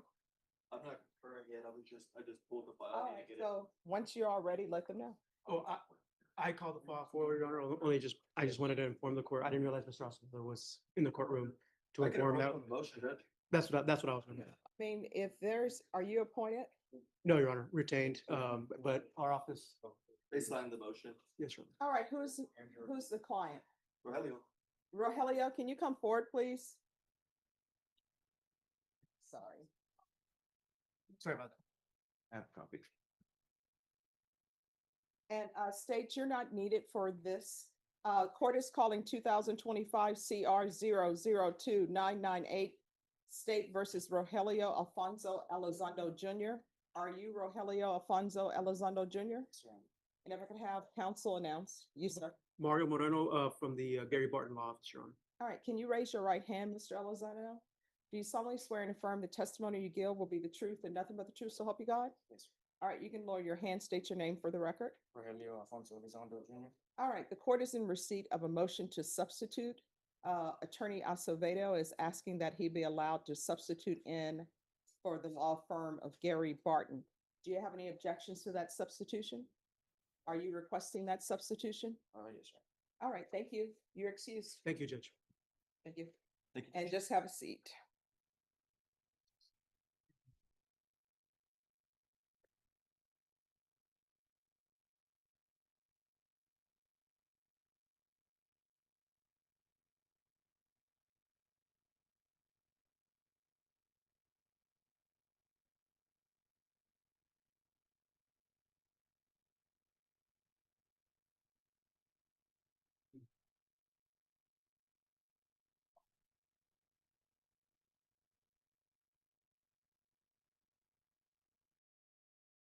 Forward. Mr. Lunsford.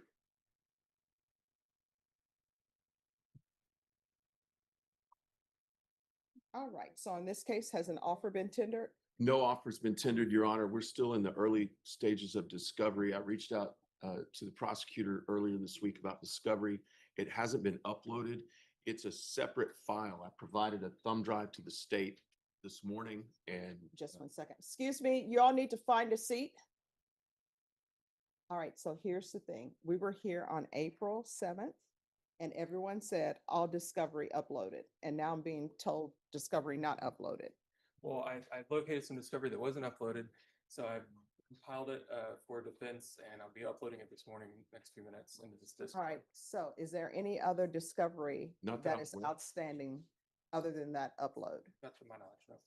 All right. Norma? Yes, ma'am. Recall this for June 26th. And at that time, state you need to be prepared to tender an offer. Yes, ma'am. All right, is there anything else? no, Your Honor. All right, thank you. All right. Thank you. I just- Yes, ma'am. Sure.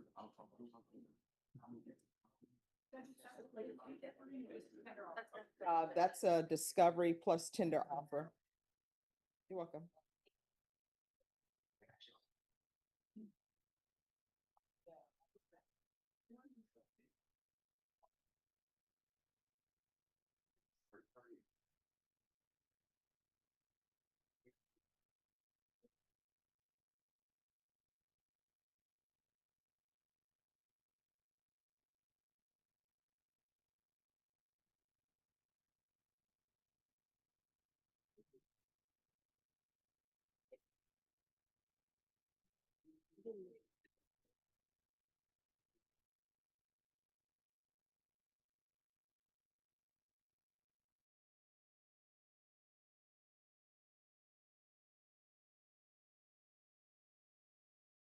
Yeah, just give me one.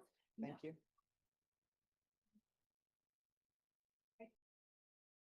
Probation, just to give you a quick update, when he was granted probation, it was until further notice on his GPS. There's not been any violations. There's not been anything. He's been a model probationer. And I think some additional information is on there. All right, any objection to my reviewing the court summary? None, Judge. All right.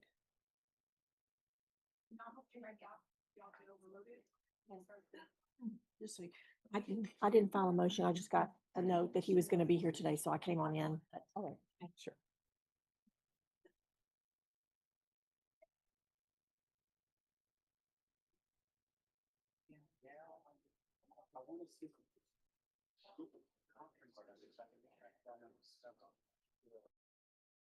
To make sure I have all my discovery. Right, so is there a blood draw in this or what? There is. And state, do you know if you have the blood draw? It's in the file, Judge. Okay.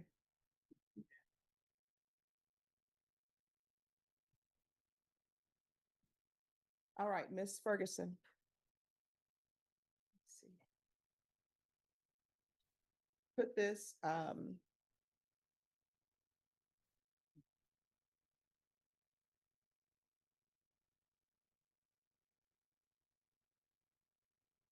Is June 12th enough time for you to have reviewed everything? Should be, Judge. All right, Norma, put this for June 12th. That's gonna be a discovery and state you need to be prepared to tender an offer on that day. All right, is there anything else? No, Your Honor, thank you. Thank you for dressing appropriate for court. Once you sign the reset form, you're excused. Thank you so much. You're welcome. I'll get a recess.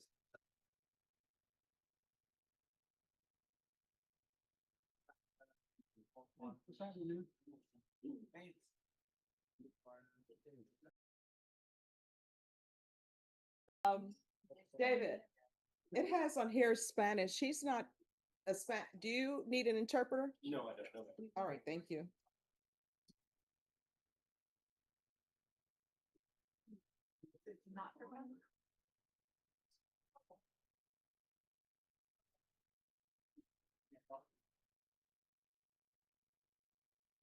Thank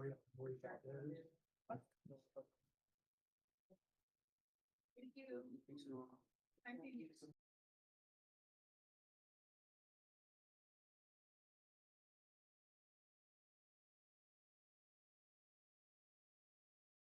All right. They're just reaching out to the complainant again. Okay. But I just wanted, may I be excused and I can Sure. come back?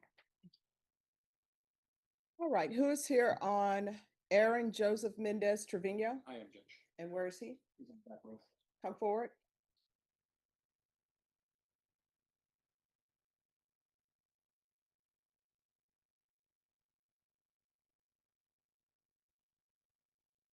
All right, today is plea deadline date. I believe that's the case, Judge. All right, do y'all want a jury trial? We do need setting, we're still hopeful it can be worked out, Judge, but apparently I can only deal with Jason on the offer for PTD. We had gotten a packet for him today, so I'll get that presented to him in the next few days when he's back, and we'll see if that can resolve it, but otherwise we can get a trial setting unless you want to give us one more pretrial, whatever your preference. No, it's gonna be a jury trial setting. Ms. Ferguson, Yes, set this for jury trial setting in June, please.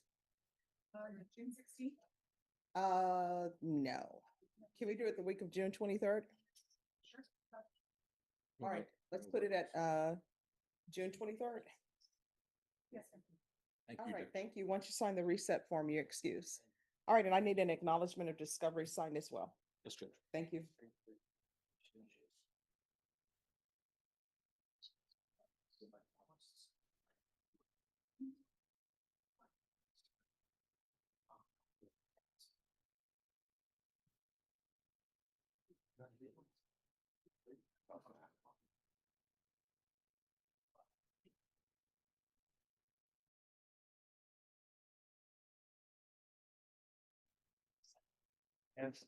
Just trying to push my buttons, But you all are family now, so I won't say too much about the jacket. Thank you. All right, so, my understanding blood discovery was received by April 9th. That's the last word I was told, that you all would have it, so I'm assuming you have it. I believe we do, Judge. Mr. Sharman is stuck in another county in district court there in Kerr County and asked me to cover for him this morning. I think you wanted the state to tender an offer, which they did do today. So we received an offer. I'm going to pass that on to Mr. Sharman. All right. So your jury trial is going to be June 16th. Yes. If you can have the offer today. Oh, no, he can still enter into a plea on June 16th. Is that good for everybody or no? I guess I just asked the court for a deadline. June 16th? Could we have a plea deadline there and then a jury trial beyond that, Judge? It's going to be whatever that judge says. You're out that week? Yes, I am. Okay. Judge, just because, so the blood discovery, it was tendered after, so Judge Angeline was here at the last study.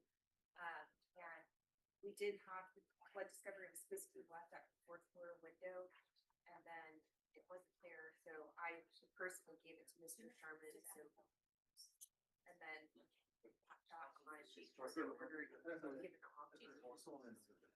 Whatever. All right. Jury trial and plea deadline date, June 23rd. Will you be here then, Judge? Well, I mean, God willing and the creek don't rise, but if I'm not here and something happens, then it will be another judge. You know what well, Cornelius, And I don't know if you remember Grantley William Arthur Box Hill. Grantley Box Hill was an investigator I would use. Everybody called him Box. And so I would never take vacations as a defense attorney. I know how maybe you were the same way. It's tough to be gone more than. I would always call my clients the day before and remind them that they had court.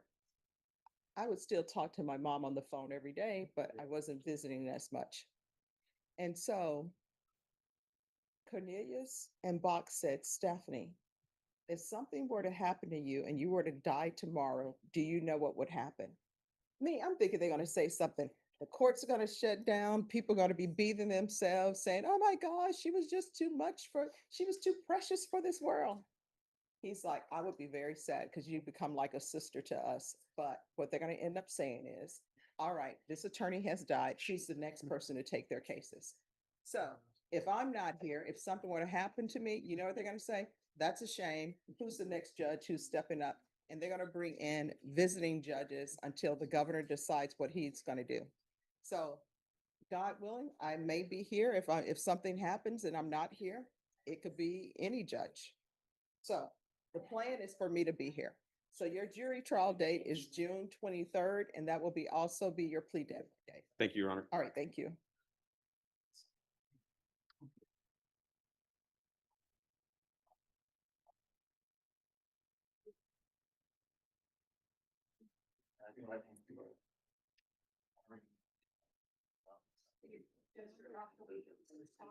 Yes. Because I'm supposed to be speaking at an event for continuing legal education for people. So we'll see if I can impart some knowledge.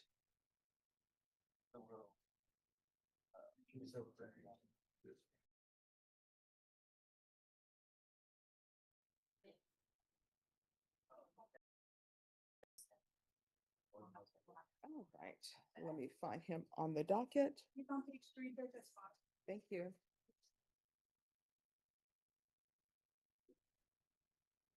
All right, so today is plea deadline date. Are you all entering into a plea? So I confer with the prosecutor, Your Honor. So she did say that we're applying as PTD eligible. So we'll be getting a PTD application. We're requesting a 45-day reset to see if he's going to be accepted into the program. Yeah, we're recalling this on June 16th for jury trial. If he's not accepted, then he's going to be in jury trial.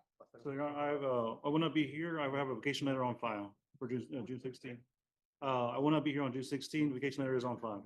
Oh, when are you going on vacation? So it's going to be from the 13th to the 20th. All right, Norma, set this for jury trial June 9th.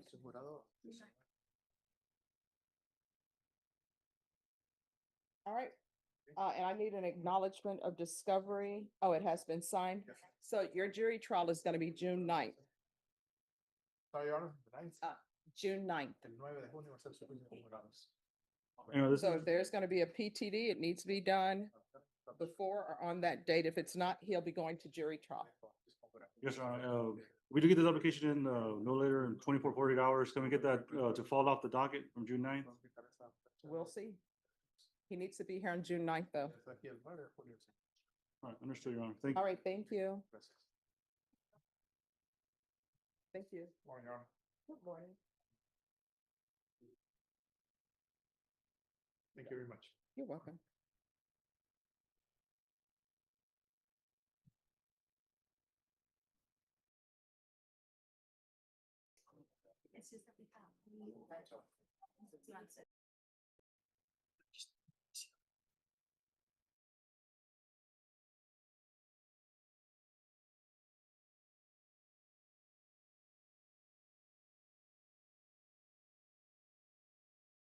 To him or her, I don't know is she doing that today? So. And see if he can work this out, okay? Okay.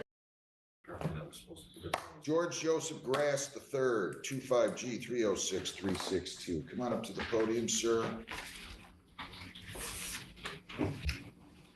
Your name?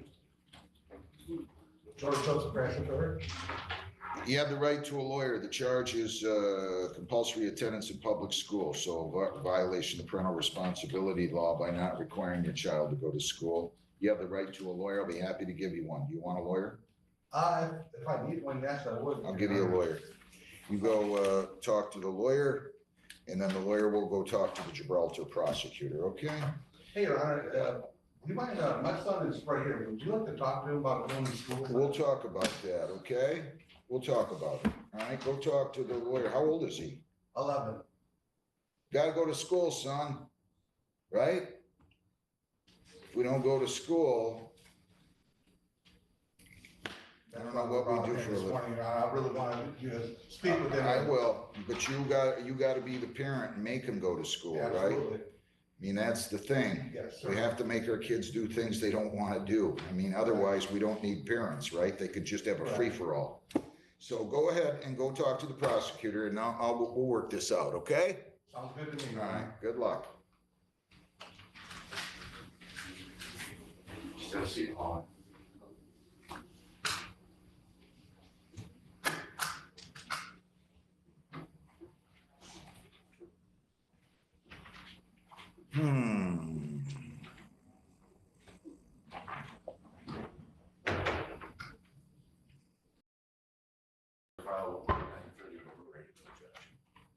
Prosecutor White?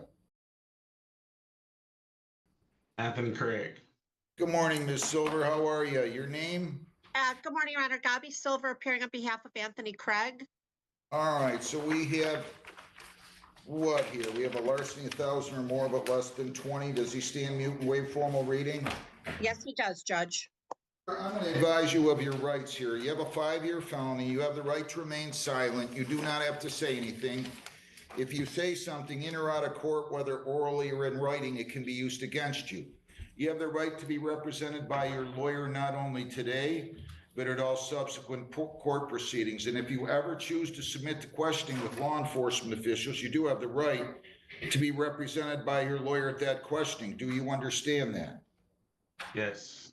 You have the right to a probable cause conference within 14 days. At that time, your lawyer will discuss this case with the prosecutor. You also have the right to a preliminary examination within 7 days thereafter. At the probable cause conference, your lawyer will discuss the case with the prosecutor. If it goes to the preliminary examination, the people have to show that the crime was committed and that you were the one who probably committed the crime. If they prove that, you'll be bound over for further proceedings to the circuit court. If they fail to prove that, the case would be dismissed and you would be discharged. Do you understand that?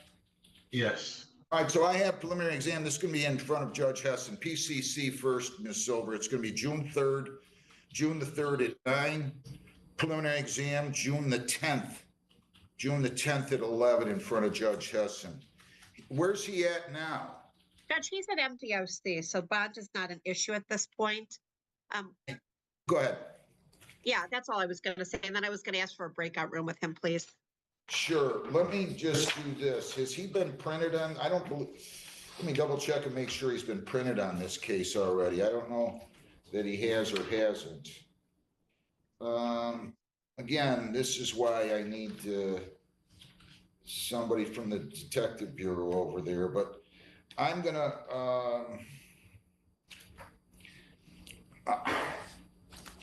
they gotta have somebody fill in. You probably want a cash bond, right? Yes, Judge. 10,000, 10%. You got warrants out. You cannot leave the state without the consent of the court or violate any law or ordinance of any unit of government.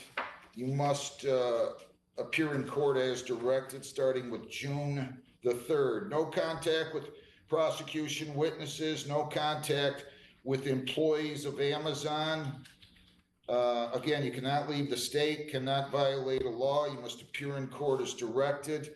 I'm going to make a note here. Lisa, maybe you can call over there and tell them Brownstown Detective to coordinate prints I'm sure they'll print over there where he's located, and I will go ahead and fill out the order for prints saying he has to get printed and photographed by tomorrow. And you can call Detective Tulas and tell her that what I said. Okay, so I'll let her know. So Judge, as it relates to this matter, we have no objection to doing the PCC on Zoom as well. Obviously, if it goes to exam, we'll need to be in person. Yeah, she's gonna do she'll do the Zoom, she'll do the PCC on Zoom. But they'll need the video writ for Mr. Craig. I'm Right. sure you know that. Right, we'll take care of that. Thank you. Okay, anything else, Ms. Silver? No, Judge, I just would like a breakout room if I could. Yeah, have a good day. Put her in a breakout room, Lisa, with Mr. Craig. Thank you very much. Thanks, Have a good day. All right, Eschenroder, Tanner Allen Eschenroder, 25G306327. Thank you, Judge. Good morning. Good morning, Steve right here on behalf of Tanner Stewart is approaching. He's going to stand immediately to my right, state your name for the record. All right, for purposes of arraignments, does he stand mute, wait formal reading? Yes, Judge. Thank you. Any priors? No, Judge. What was the blood or breath result here allegedly? Blood 0.22? allegedly is 0.22, Judge. All right, I'm gonna go ahead and sign the order granting discovery. I'm gonna enter a not guilty plea. I'm gonna give you a $1,000 personal bond. You cannot leave the state without the consent of the court or violate any law. You must appear in court as directed. Was he printed yet? Let me double check that. Yes, he was. No alcohol, no illegal drugs. I do want you going to AANA at least one time a week. We're gonna hand you a form. Don't leave without it. You have to go in person for that. So no alcohol, no marijuana, no illegal drugs. Attend AANA at least once a week. You cannot leave the state, cannot violate a law. You must appear in court as directed. No contact with prosecution witnesses except through your lawyer. I'll give you a court date now. This is Gibraltar, Lisa. Yes, Judge. June 9th at 1:45. Is that good? June 9th at 1:45? That should be plenty of time to get that police report. Okay, June 9th at 1:45. So you can take them down the hall. They'll give them a copy of the bond sheet. They'll give you your order granting discovery. And we got to give you an AA form, John. I gave one, right? Okay. Can you hold on 1 second? Probably not able to work for any reason whatsoever. Then the next one. Okay. Thank you, Okay, Judge. have a good day. Thanks. Judge, real quick question, the 145 next month, can that be by Zoom? As long as your client's in your office with you. Thank you. Either way, you either both come in or you both have to be in his office, okay? Thank you. Thanks.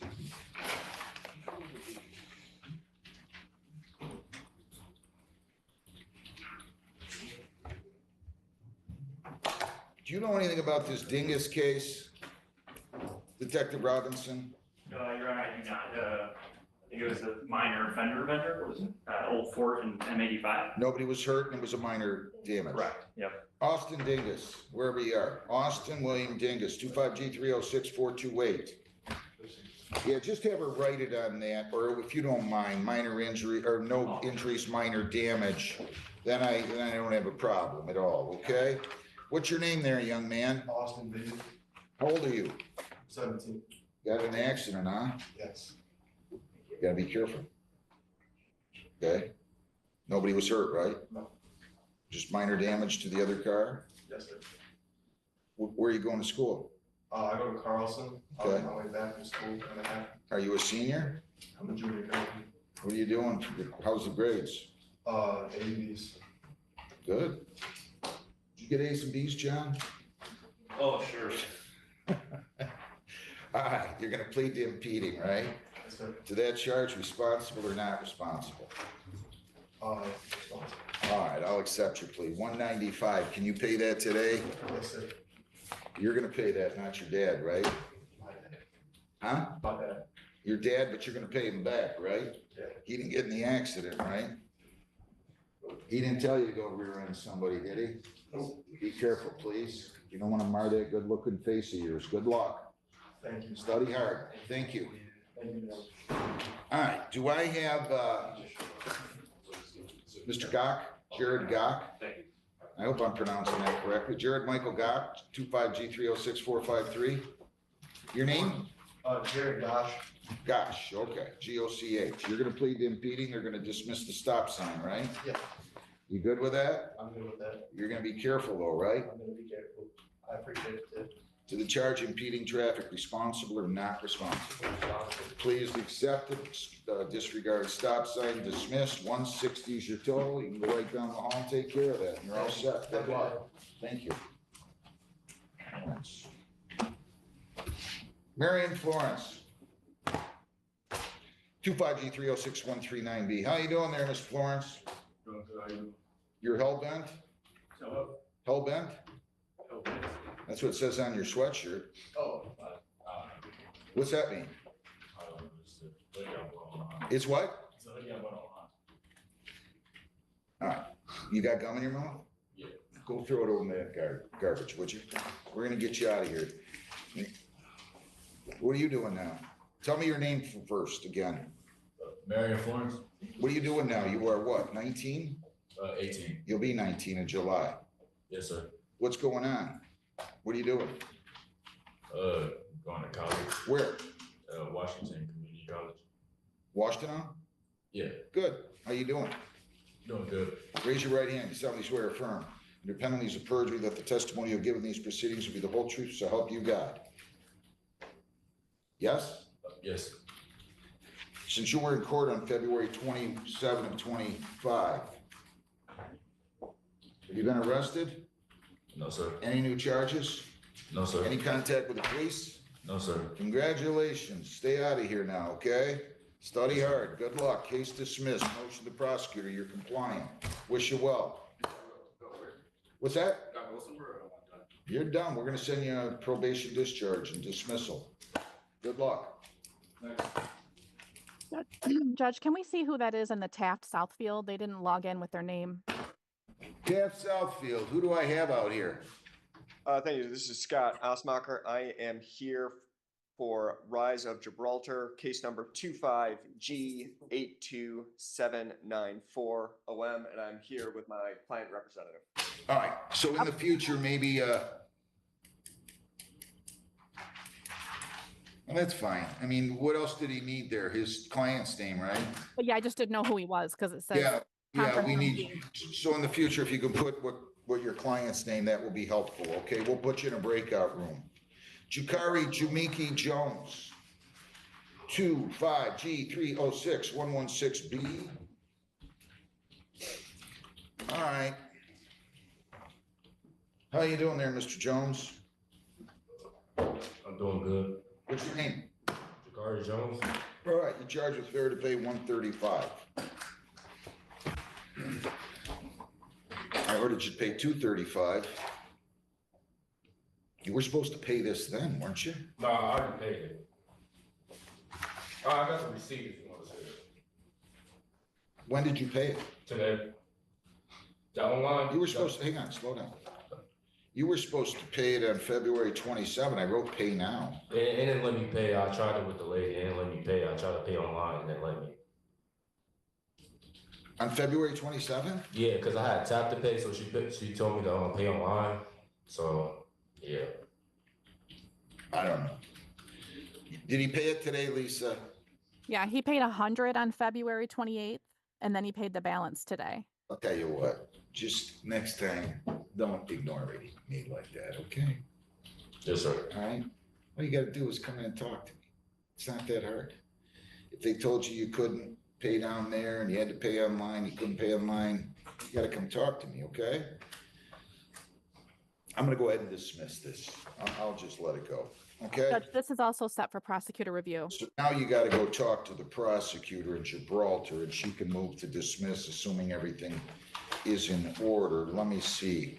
John, this needs to go over to Jessica. She can make notes. Actually, it looks like all I did was fine you. So she still should write it down so the prosecutor knows, defendant compliant, and then you can take it over to Ms. Stolnick. Just bear with us and we'll get you out of here soon, okay? Yes, sir. You're all set. You can go out in the hallway. She's got to give us to her. She's got to do what? Take it to Jessica. Yeah. Just have to make a note that she's compliant. Oh. He's compliant, and then take it to Ms. Zelnick. Come on up here, Mr. Harrow. John Craig Harrow, 25G306449. A and B. All right, Mr. Harrell, your name. John Harrell, Your Honor. Should have been a lawyer. You got a good deal here, right? You're gonna plead to allowing an unlicensed driver to drive. They're going to dismiss. She wrote drive while license expired, but she didn't dismiss the other case. This is with Gibraltar, right? Yes. She said she was gonna dismiss the other case. Maybe she just got confused with drive while license expired versus expired plate. I'm gonna have to send this to her back, okay? Where's she at? Is she in 249? Do you know, Lisa? Right here. She's right in here?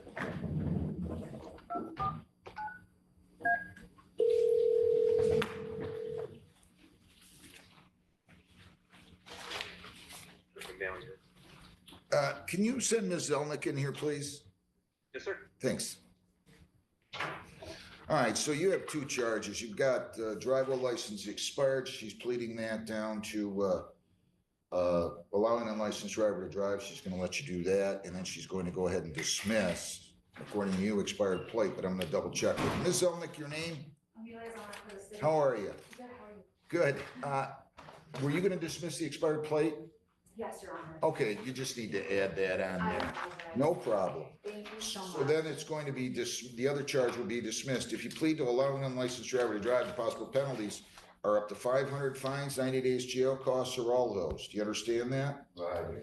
And did you sign, read, and understand an advice of rights form here today? If you plead guilty, you'll be giving up all those rights, and there will be no hearing or trial. Do you understand that? Yes, sir. All right. You still wish to waive your right to a lawyer? To the charge allowing an unlicensed driver to drive, how do you plead? Guilty. Were you in control of a motor vehicle on April 18, 25, a 2012 Jeep that was being operated on Old Fort near Gibraltar, in Gibraltar? Yes. And were you unlicensed? Yes, sir. Are you on probation and parole? No. Anybody force you to plead guilty? No. All right, I'll accept your plea to that charge. Dismiss the drive while license expired. Dismiss the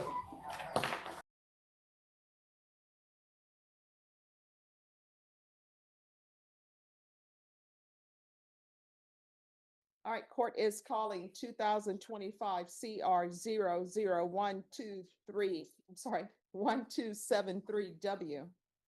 I'll repeat that. 2025 CR 00123W, State versus Ali. Joanna Kelly, could I have parties announced? Megan Galloway for the state.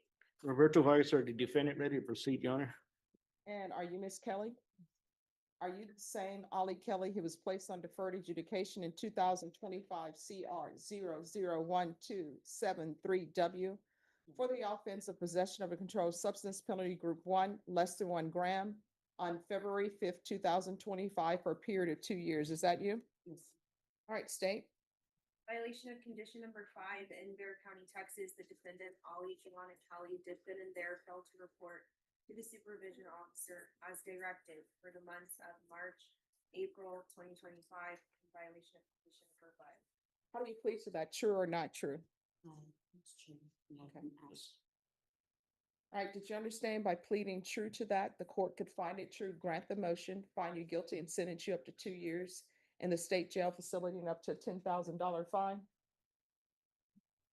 Knowing that, do you still wish to plead true to violation of condition number 5? Yes.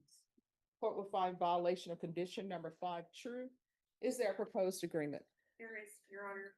We are asking you to deny the state's motion to continue the defendant on her community supervision, but to alter and amend her conditions to include an updated top evaluation, mental health evaluation, the ISP program, and then weekly reporting until ISP. All right, can you raise your right hand for me? Do you solemnly swear or affirm the testimony you give will be the truth and nothing but the truth, so help you God? All right, you're gonna have to keep your voice up. You can lower your hand, state your name for the record. Kelly. All right. So why did you not report? I've been homeless and I'm not from the San Antonio area and I'm requesting for assistance with bus fare. All right, where are you from originally? Beaumont, Texas. I'm sorry. Beaumont, Texas. So what brought you here? Moved here. I worked here. I lived here for a while, but I fell on hard times. All right, and when you say you worked here, what were you doing here? I worked at Jury Plaza, Conduit Plaza. Doing what? Jury Plaza housekeeping, Conduit Plaza as Verizon telemarketers. All right, so did you come here for work? I mean, what's the reason why you came to San Antonio? Why not I came here to somewhere else? They were within this last year, so falling on hard times.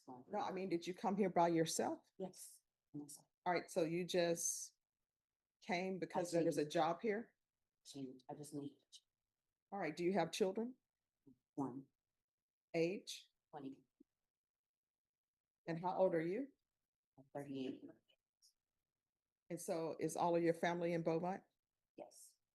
All right, so how often have you been using before you were arrested? Really don't. I've been trying to get back into workforce. No, you're not listening to my question.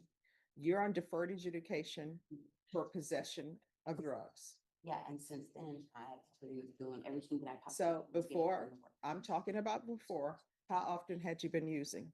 Oh, before? Mhm. Recreational? Okay, here's the thing. I was not with you. So I don't know how often you were using. So that's what I'm trying to, I was not with you. I'm not really sure. I wouldn't say that it was an everyday thing. And what were you using? Smoking weed. And what else? I guess you would call it methamphetamine. No, I mean, I wouldn't call it anything. I wasn't with you. That's what I'm telling you. Here's the thing. You're on deferred adjudication. I could send you to the state jail facility for 2 years. So what I need you to do for me is answer the questions that I'm asking and be honest. Because it appears that the state and the defense want to continue on probation. When you're on probation, this is a contract with the court. I do not have to follow any of their recommendations. So I'm trying to figure out what's going on with you. And if you're going to be dishonest with me, that means that there's nothing I can do to help you. And maybe 2 years is what you need to open your eyes. I was not with you when you were using drugs. I don't know what your idea or your definition of recreational use is. So now that we've said that out the way, I'm going to pretend like I'm just now meeting you and I've just sworn you in. So how often were you using? During the week, like once a week. But And what were you using? weed, marijuana, and methamphetamine. And when did you first start using meth? 2021. And is all of your family in Beaumont or here? Beaumont. All right.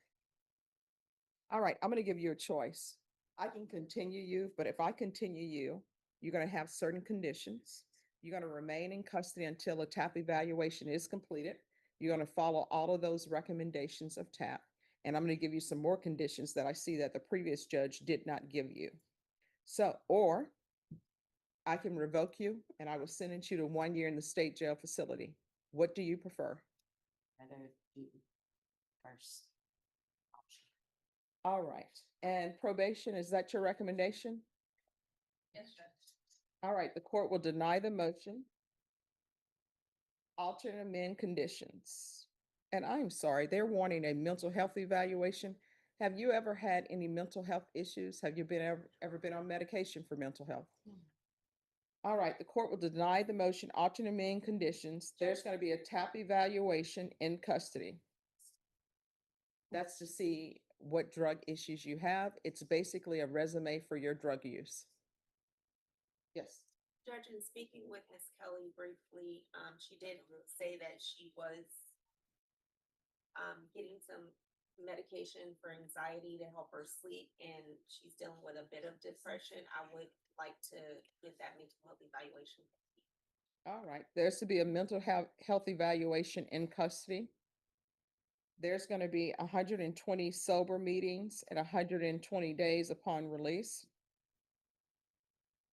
How far did you go in school?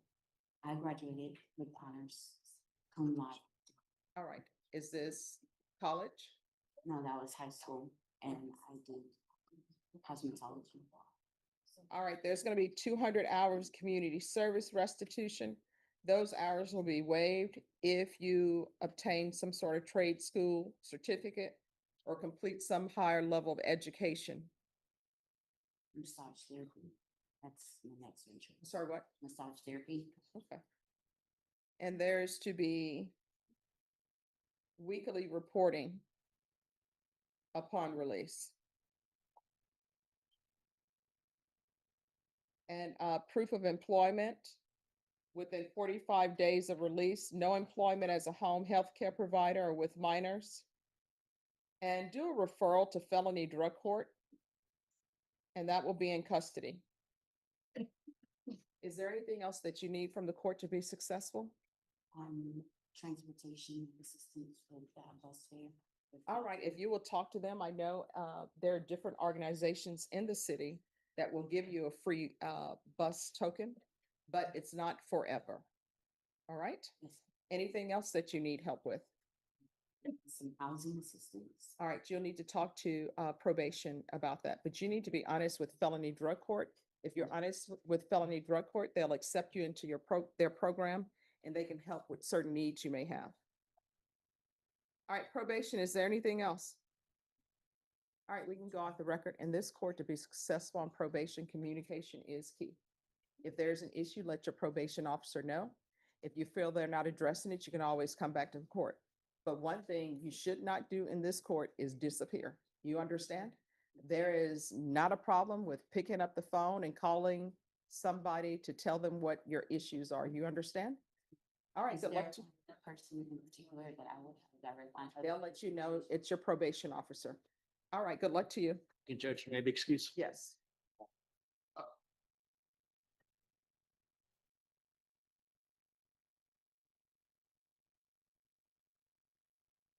Move over.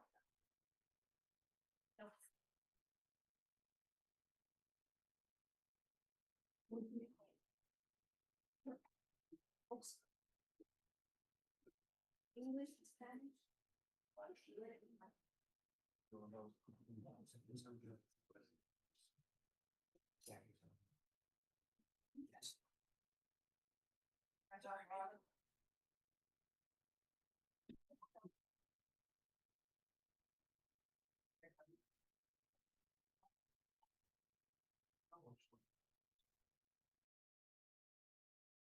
Just let them know and they'll Zoom her in. All right. From the jail?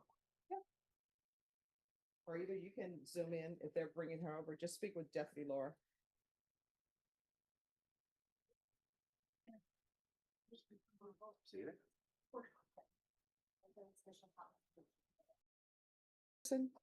This is mental health. I'm assuming we should have some information by the 16th. Is that possible? Yes, ma'am. All right, so we'll, yes. I'm gonna be out of town that week. Can we do it the following week? We can do it June 12th. I'm leaving on my road trip out west, so I'm sorry, I am leaving on the 11th.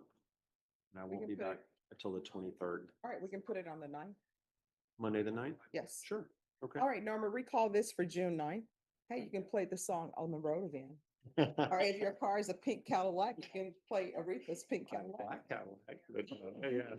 Paint it pink. That's how we do a rap on it. All right, let me find him on the docket. Just one moment. Yes, ma'am. All right, thank you. All right, so you'll be back on June 9th. Yes, ma'am. Once you sign the reset form, you're excused. Just have a seat. I'll bring it up.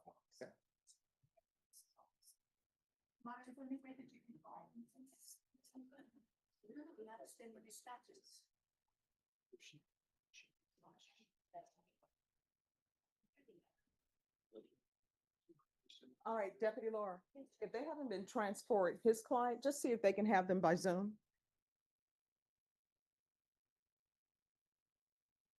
If they haven't already been transported. They haven't judged, they need to send her back and read something. Who is here on,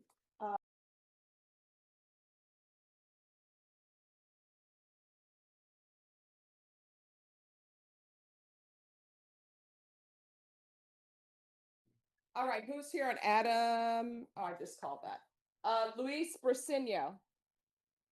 That's fine, Judge, we're ready. All right, thank you.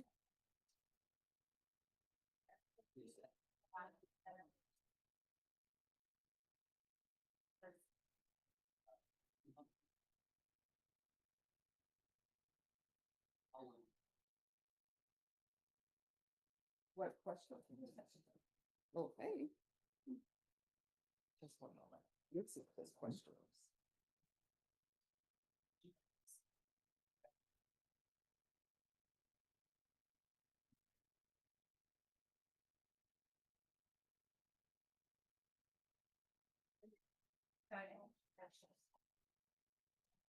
I'm sorry, just give me one moment. No problem.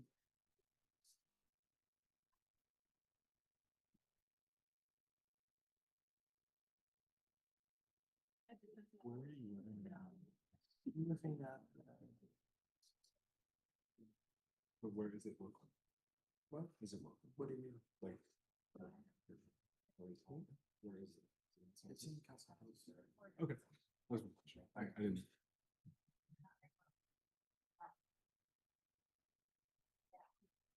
All right, Mr. Porter. And state, this is the juror's question. And if you all can review that. All right. Who are the attorneys on Luis Briceño? Who's the attorney for the state?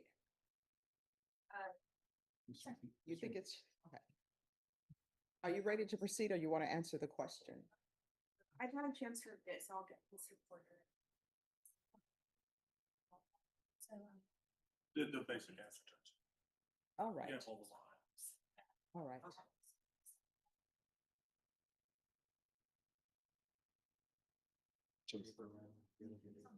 Okay, is Ms. Johnson here? Counsel, if you just step to the side for one moment. Absolutely. Could I have the, that, what's printing?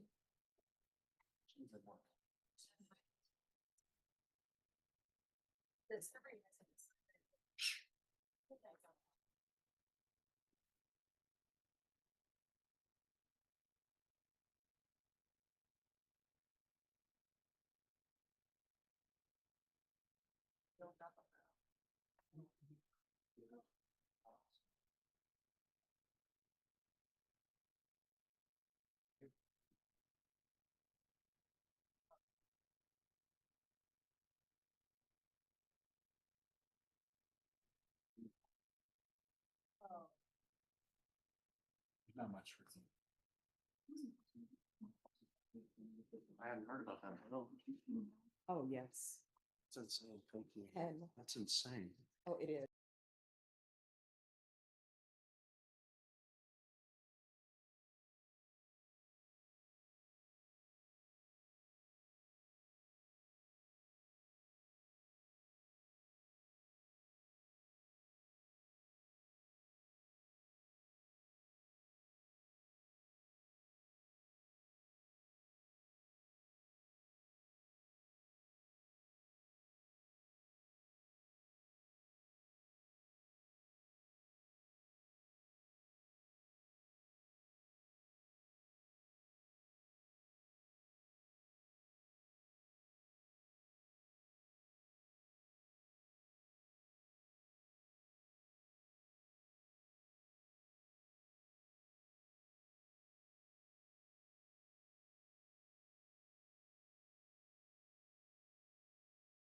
Johnson, please.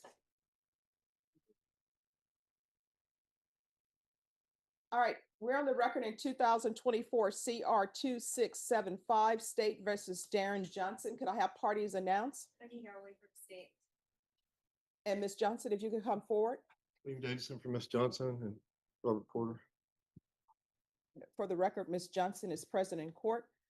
The court has received the following question from the jurors. What is the meaning of gross by the law? Any objections to the following supplemental charge? With reference to your inquiry, you have all the evidence before you. Please continue your deliberations. Any objections, state? No objection. Any objection, defense? No, Your Honor. Any objection to the court sending the question, the answer to the jury? No, Your Honor. All right, thank you.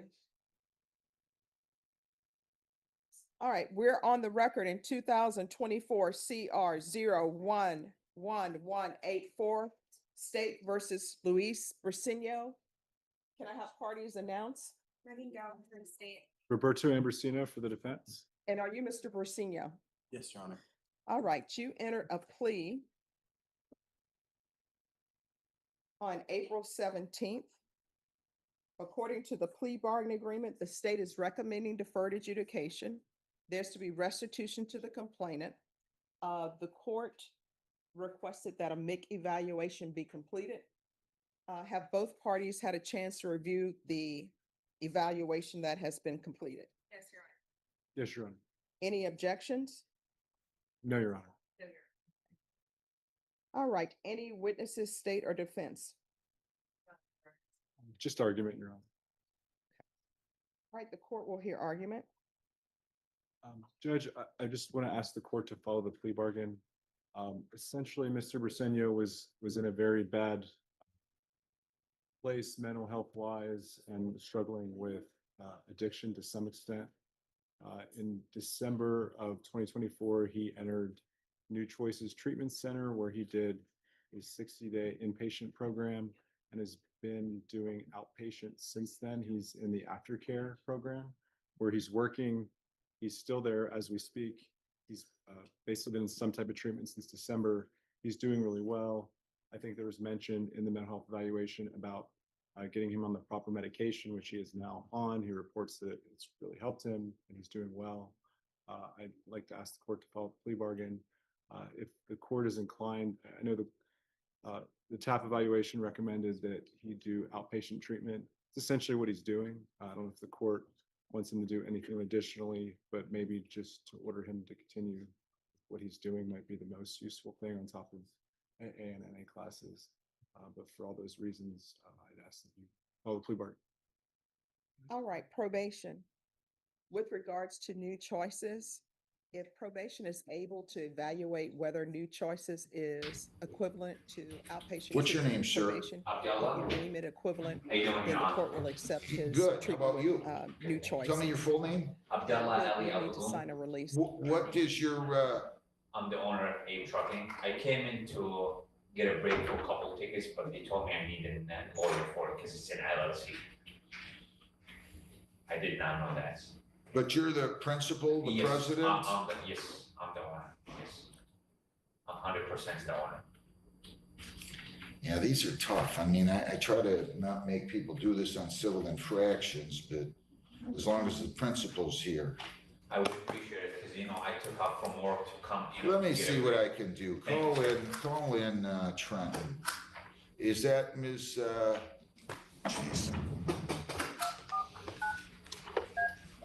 I mean, it's a touchy situation. If you, hey, is Ms. Zelnick in there? Yes, sir. Can you send her in, please? Yes, sir. Thanks. All right, stay right there. Let me see what I can do. Thank you, sir.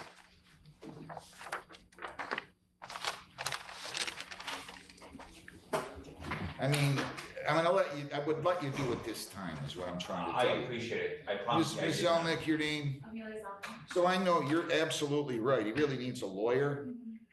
But it's a civil infraction. He came here this time. He's the owner. You're the president. 100%. President. 100%, yes. So I don't mind if you just do this one. So I'm gonna hand it back to go talk to this gentleman and see if he can work something out, I okay? appreciate it, Your Honor. But last time, if you see my name on the file again, you gotta get a lawyer. I promise I did not know that. Misdemeanors, we have to have lawyers. so much. Civil infractions, Okay, perfect. I'm a little more flexible. Good luck. Thank you, Your Honor. You're welcome. Alexander Celine Parsons, 25T645-346.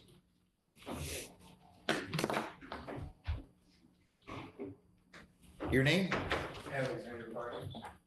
You just didn't have a valid license with you, right? Yes, sir. Honestly, it was an honest mistake. I left to get some food at night. It's okay, I understand. I forgot my wallet before too, okay? So here's what I'm gonna do. I'll arraign you. I think she'll be reasonable with you. If you want a lawyer, I'll give you one, by the way. Do you want a lawyer? No. So they think you didn't have a valid operator's license on your person when you were driving on April 29 to 25. And that is a misdemeanor punishable by up to 100 fines, 90 days jail, costs, or all those. Do you understand that? Yes, sir. Don't get scared. Those are the maximums. I have to tell you that. Did you sign, read, and understand the advice of rights?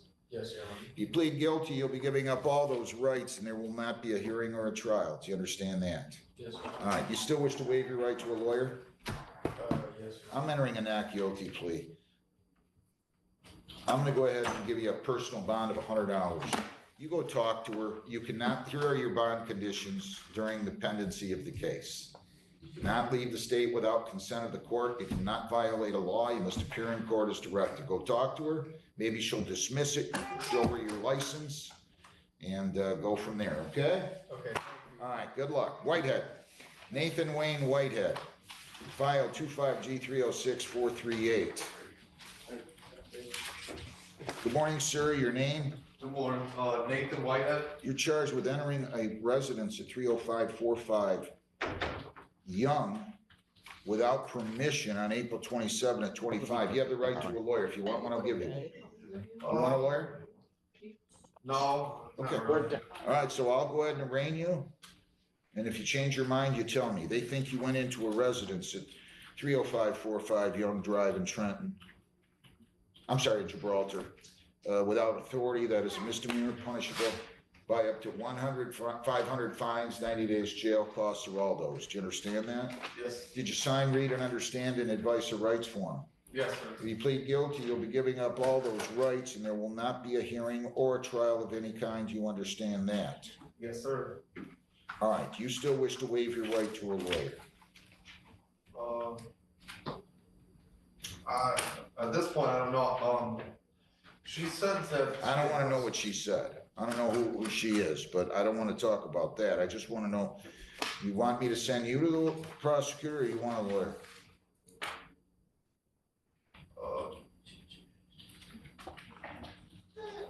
No, I don't want a lawyer.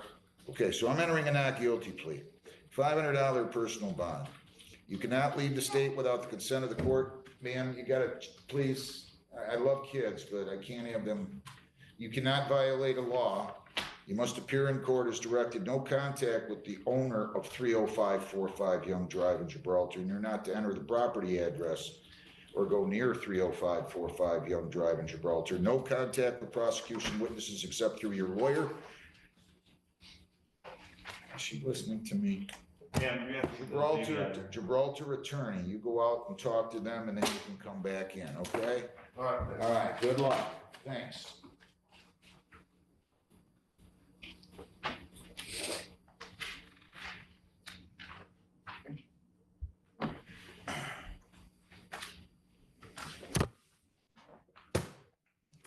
People against, And then they were charged. Alexander Sheedy, 5G306426, A, B, and C.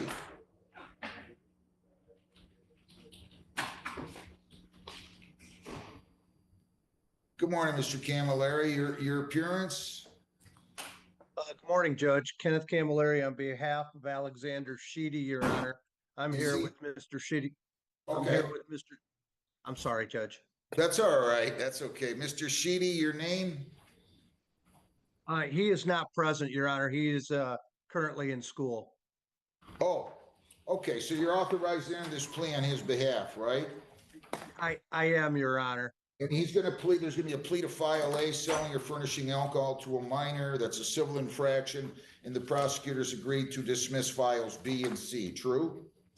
That is correct, Your Honor. Just for a point of reference, Your Honor, at the time and date of this incident, Mr. Sheedy was a bartender at River Billy's. So I don't want the court to think that he was furnishing alcohol at a house party or something like that. I get it. All right. So to that charge,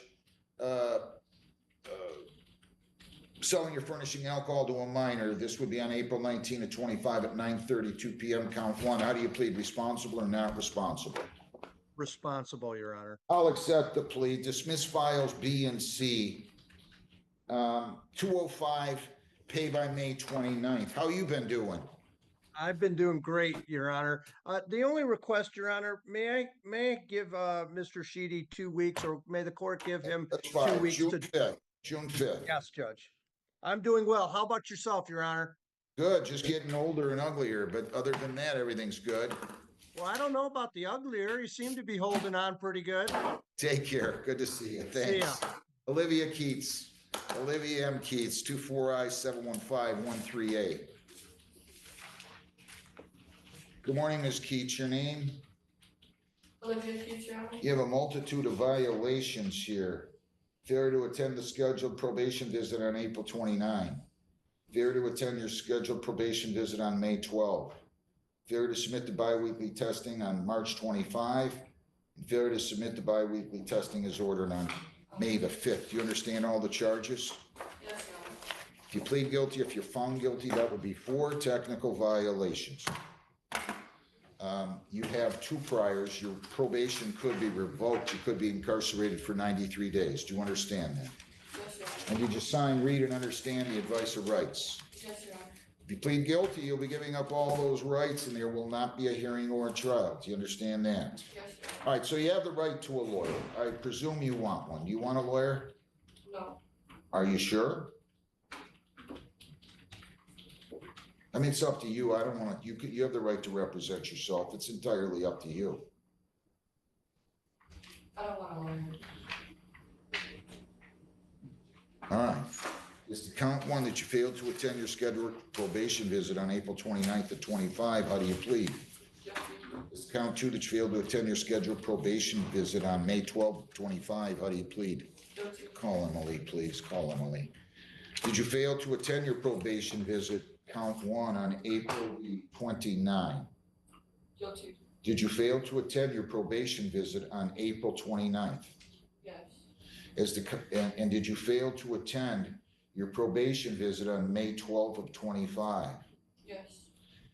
Is the count 3 that you failed to submit the biweekly chemical testing? How do you plead on March 25th? Guilty. Did you fail to submit on that date of March the 25th? Yes.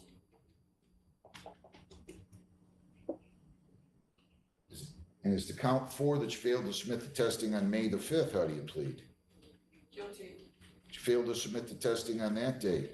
Yes. Your Honor, Wait 1 second. Has anybody forced you to plead guilty? No, Your Honor. I'll accept your pleas. What are you doing? Your Honor, if I may, I just want to point out that I've never been positive for a drug test. I went the next day. It was because I was at work and I went straight the next day and it was negative. For my probation meetings, yes, I did miss them. I tried my best. The last time, I literally had my alarm. I was at work. It was a rush. Where do you work? I called her 30 minutes later. Where do you work? I work at Burger King, Your Honor. Same as well, last time. Doing good. So, Well, wait a minute. I can appreciate the fact that you were negative on some tests. all of them, Your Honor. Well, but you weren't there March 25th, and I want you to understand, if you miss a test, I'm gonna make an assumption. It's gonna be that it was a positive test. You have to get there. You're testing the DNA, right? On site in Lincoln Park. Well, what times are they open? 4 to 7. And mind you, I work, sometimes I work in the mornings, sometimes I work in the afternoons. And the colors are random, but if I have to miss work, I'll just ask them to leave, Your Honor. You're what? I'll ask them if I can just leave, because it's more important to make it there than.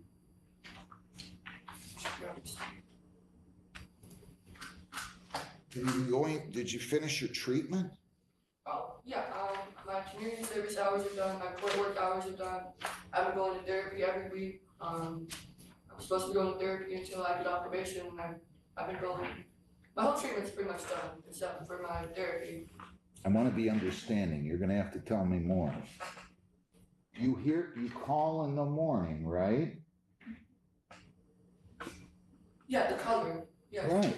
So when you know you have to test, why aren't you tested? I'm still not following you. Oh, It's because I forgot the one day. Well, we can't forget these things. It was the one time. Your name? Emily Casino. What is going on here?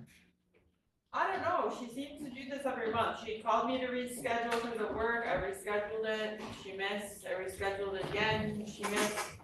Then she did call me, but, you know, I have other appointments and things. I don't wanna be a wise guy. How old are you? I'm 21, sir. We have to be responsible in this world. Yes, I know. That's what I'm trying to be. We can't forget. I know. Do you have a phone? Yes, You put it on your calendar? yes, And you know you need to call for testing every morning, right? yes. That's what I've been doing since then. Mostly, I hold probation, just a couple of times I've missed. Well, I'm thinking wrong.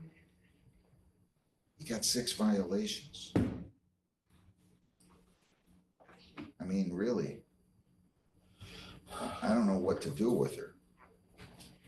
Everything is done with the exception of maintaining her testing and her treatment. I do have her April letter. She did have good attendance. We've, you know, had some bumps with that, but for April, she had perfect attendance, so I'll give her credit for that. Listen, she's saying onsite only has testing 4 to 7. Is that true? Yeah. In the morning, they have it 7 to 10, and then they have it again 4 to 7. Right. And the weekend. So wait a minute. they only have the So why can't you make one of those tests? I have no ride in the morning. I don't have my license because of my thing, and my nana can't take me that early in the morning. So Where's Burger King? The one that you work at? in Lincoln Park, Where's onsite? closer. Closer to your work than it is your residence, isn't it? No, I live in Wyandotte. So yeah, it is closer to my work. Right. Onsite's in Lincoln Park, right? Yeah. How far is Burger King, the one that you work at, from onsite? Probably like 10-minute drive, so like an hour walk. Hour walk? What street's onsite on again? I think the address is 1570 4th Street. And where's the Burger King? On 4th Street. They're both in Lincoln Park. You can't be an hour walk. I just said that because that's like, I go to the gym and it's like an hour walk, and it's still like a 10-minute ride. So Listen, listen to me. I can't solve your problems. You're gonna have to solve your problems. Yes, John. It's nice enough now where you can take a bicycle. I don't know what to tell you. Yeah, that's what I've been trying to do. It's starting to get warmer. I just got my I'm bike. telling you, don't miss again. Okay. Yes, John. You can't keep missing testing. How often we got her testing? Bi-weekly? Still? Yes. How long's that going to last? Until I'm off probation in 4 months, John. She's got a case too in, I believe, Wyandotte. So that's why What's we that sent for? her on bi-weekly. I think that one is. Let me see if it's on their criminal history. Listen. I'm gonna go light on the costs. I'm gonna keep you on probation. You have 6 total violations. You could have your probation revoked. I'm not gonna do that. Thank you, John. You pay additional costs of 50 and you're gonna do 10 hours of community service by June 15th. And I don't wanna see you back here on these. Do you understand? Yes, thank you, John. Do you understand? Yes, John. Do you fully understand? Yes. I don't wanna hear any more excuses. Can you pay the 50 now or do you need time? I can pay the 50 now. Come on. 6 violations. This is not do if you think you feel like it. It's, I have to do this. You understand? Yes, John. Good luck. Thanks. Thanks, Mr. Sino. Did I address everything? Yeah. Thank you. Thank you. Abe Trucking LLC, 25T645307A and B. All right. Good morning. Your name? And you are the president of Abe Trucking, right? Yes, Your And Honor. you're authorized there in this plea on behalf of the company, right? Yes, Your And they're going to have you plead, and you're agreeing to plead to overweight with agreed upon fines and costs of $500, right? Yes, Your Honor. All right, to that charge of overweight on behalf of the company, responsible or not responsible?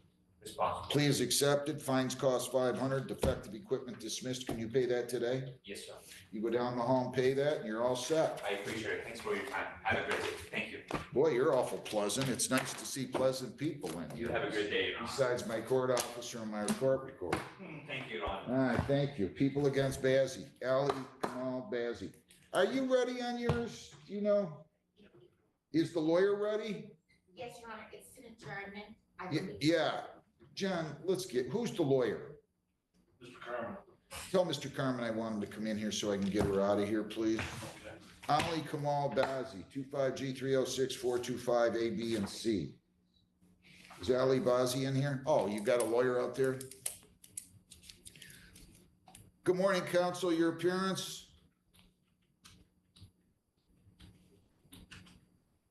Good morning, Your Honor. Abdullah Mughni here on behalf of Ali Kamal Bazey. How are you? Mr. Bazey, your name? I'm appearing on his behalf today, Your Honor. He's got, where is he? I gotta have him show up. He can't just have you show up for arraignment. Sure. So I believe he's caught up with work. He wasn't able to get a ride. He currently has a suspended license. And I know he was supposed to come. I don't have an excuse for him.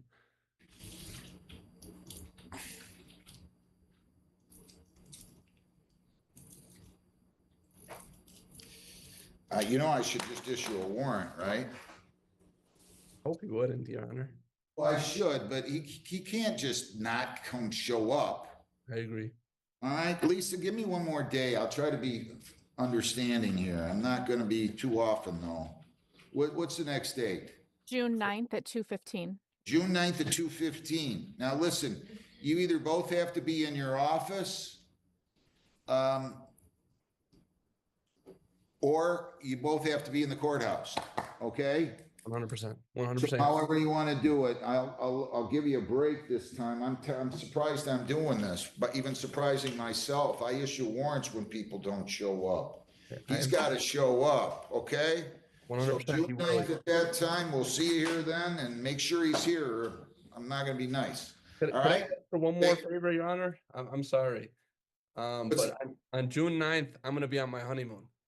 Could we? Well, congratulations. The only problem, and I wish you well on that, but I don't want to take this all the way out to July. This is an April 1 case. Could we do it? Get him on the phone. You'd get him on the phone. No, this is not, you tell him he better call in right now, okay? He better zoom in right now.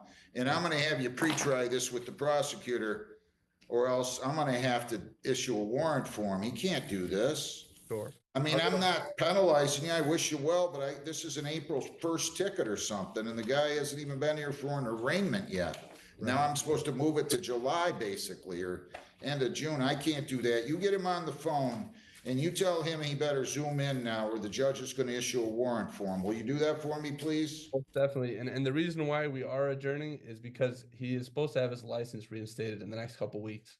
Well, that's good. I don't have a problem, but he's gonna have to zoom in, okay? Have him zoom in. Most definitely, Your Honor. I'll give him a call. Thank you very much.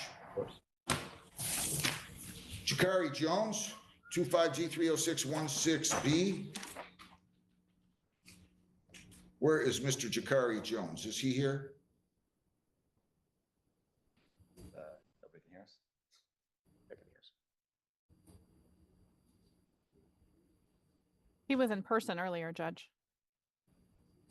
Yeah, I thought so. Where'd he go?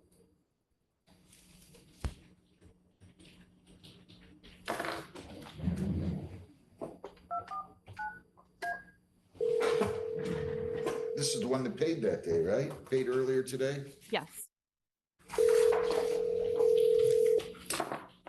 Yes.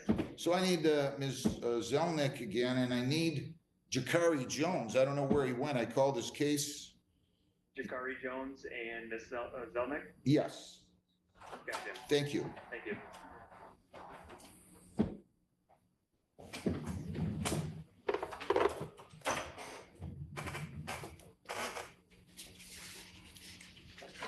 I need Tony Carmen so I can. He said 2 minutes, Your Honor. Okay, I need that file He because has a file, he's bouncing between, Judge. Jakari Jones, 25G306-116B. Where'd you know your name? I looked out there for him, Your Honor. I think he left.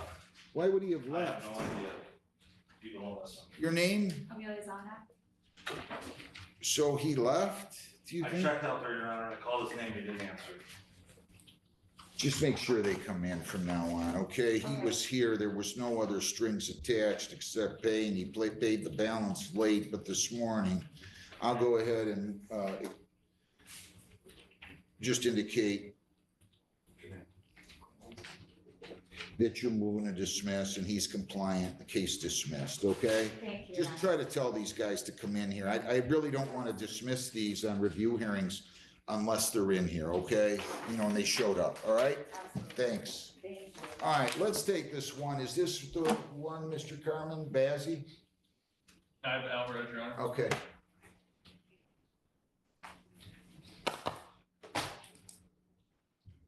He has the interpreter. Yeah, I got it. I can just take that, Tabitha. People against, Alvarez, Moriel Antonio Murillo Alvarez, 25T 644-729, A and B and C. Morning, Your Honor, Michael A. Carmen, 373-824, and that's the defendant. Wow, I thought we've already done this. Good morning, your name? Good morning, Evelyn Villarreal, certified court interpreter C3822. Raise your right hand. You solemnly swear or affirm that you will make a true and accurate translation between the court and the defendant and the defense lawyer. Yes, I do. Sir, your name?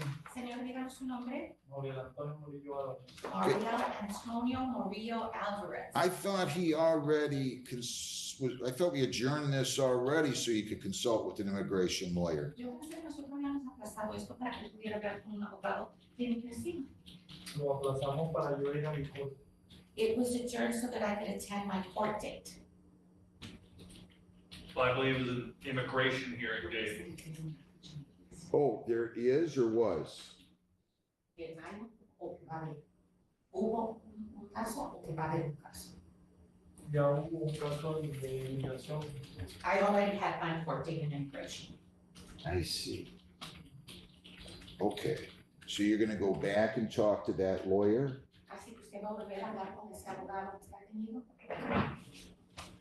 Is that, you have to answer out loud. Tiene que contestar. Is that C? Sí. Oh, yes. All right, so I can adjourn it one last time, all right? Así que tan solo. So you need to go talk to your lawyer, then I have to move this along. It's kind of getting old. All right, so give me the next date, Lisa. June 9th at 2 p.m. June the 9th at 2 p.m. And I'll just indicate defendant to consult with immigration lawyer. And I wish you well with that, okay? Good luck, thank you. Go down the hall and get your name. Thank you very much, Ms. Villarreal. You're always a savior. Nice to have you. You're always pleasant. Thank you. Good luck. Mr. Carmen, anything else? No, I was gonna ask, Lisa, do you need me for that date? I will be here. People against Bazey? Is he still not out there? Yes, he's here. You got Mr. Bazey here? Yep, I'm bringing him in right now. Perfect. Do we have Rise of Gibraltar LLC? Here, Your Honor. 25G82794, your appearance? Scott Ossenbacher on behalf of defendant, Rise of Gibraltar. Hey, you don't have to stand up. You're fine there. Relax. Take a deep breath. Next time we do this, though, I want to have you a little closer so I feel like I'm not sitting in the bleachers at Comerica Park. You know what I'm saying? Your Honor. And we have his appearance, right, Lisa? Yes, I got it by email. And who's this with you? This is my client representative. What's your name? Ron Thomas, I'm a member of the LLC. All right, good enough. So you got them to dismiss it, and they're dismissing it. It looks like everything must have been done, so I'm gonna assume it was. Case dismissed. You're all set. Have a good day, folks. Thank you. Mr. Bazey. People against Ali Bazey, 25G306425 A, B, and C. Your name? Ali Bazey. Counsel? Yes, Your Honor. Abdullah Mughni on behalf of Ali Bazey. Does he stand mute, wait formal reading?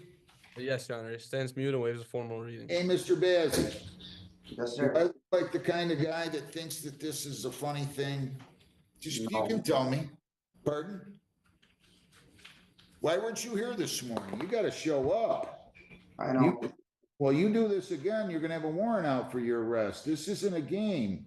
I'll enter a not guilty plea, $500 personal bond. You cannot leave the state without the consent of the court or violate a law. You must appear in court as directed. Counsel, we'll give you the time after that. Give me another date, and I wish you well in your marriage and your honeymoon and everything else. Have fun. What do we have, like, Lisa, June what? July 3rd at 8:30. So listen, I'm gonna give you all the way till July 3rd. I don't even know if I'm gonna be here July 3rd. I don't think I am. Do we have a date before that? No, the Trenton day before that is Juneteenth, so we're not here. Jeez, what day of the week is that now? Thursday. So I'm not gonna have a Trenton docket from June 9th all the way until the middle of July. I'm gonna have to find one. Okay, I didn't know you were going to be off, so I didn't. Yeah, I talked to my wife last night. She gave me orders to take off. She gave you permission? She gave me orders to take off. There's no permission.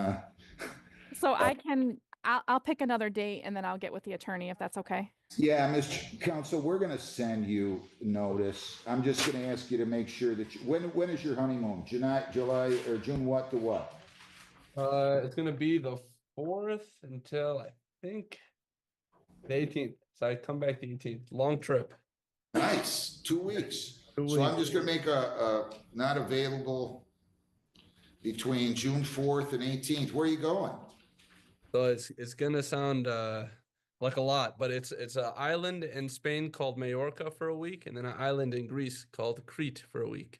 Nice. I love how these kids take honeymoons.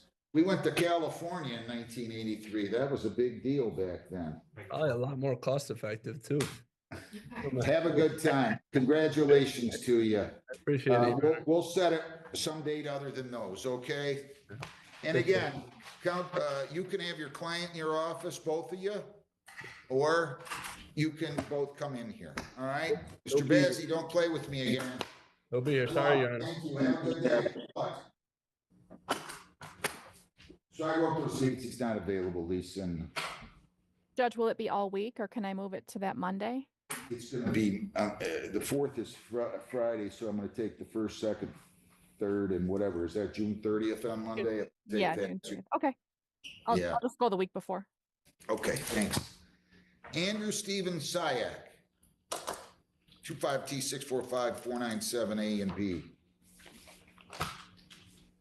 How you doing there, Mr. Syak? Good, Your Honor. Your name? Andrew Steven Syak. All right. Did you get here on time? No, I was a little bit late. Okay, you got to show up on time. Yes, Your Honor. All right, you're charged with no valid operator's license on person. If you want a lawyer, I'll give you one. Otherwise, I'll arraign you. And I'll let you go over and talk to the prosecutor, see if he can work something out. Okay. What do you want? You want a lawyer, or you want me to arraign you and send you to the prosecutor? I gotta take it from Phone's got to get out of the courtroom, sir. You gotta take it out. Out of the building. I'm sorry, I didn't hear you. I'm okay doing arraignment and seeing the prosecutor, Your Honor.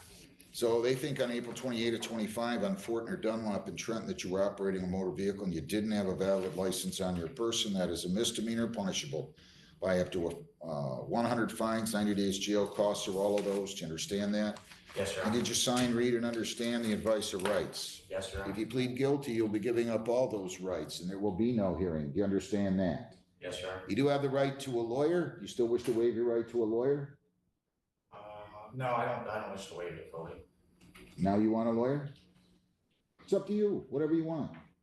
If you want one, I'll give you one. I'm okay with arraignment and seeing the prosecutor.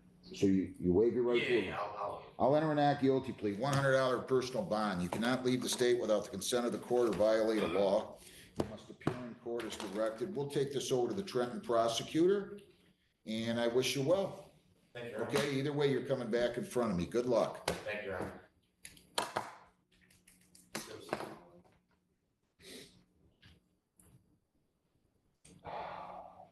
What do you have, sir, in the second row? My name is Comby. Okay, Jonathan Comby. Jonathan Michael Comby, 24B147046. All right, your name, sir? Jonathan Michael Comby. You're charged, you were on probation. I placed you on probation back on April 23, and May 1st, they think you missed a chemical test. That is punishable by up to 5 days jail since there have been no technical violations. And you could be required to, you could have your probation revoked. You could be incarcerated for up to 5 days. So those are the maximums. I'm just telling you what the maximums are. Do you understand that? That's right. And did you sign, read, and understand an advice of rights form here today? Yes. You read this advice of rights, Yes, right? yes, yes, Your Honor. Do you understand it? Yes. You understand if you plead guilty at any time, that you'll be giving up all those rights and we're not gonna have a hearing? Yes, Your Honor. All right, you have the right to a lawyer. If you want a lawyer, I'm gonna give you one. Do you want a lawyer at public expense?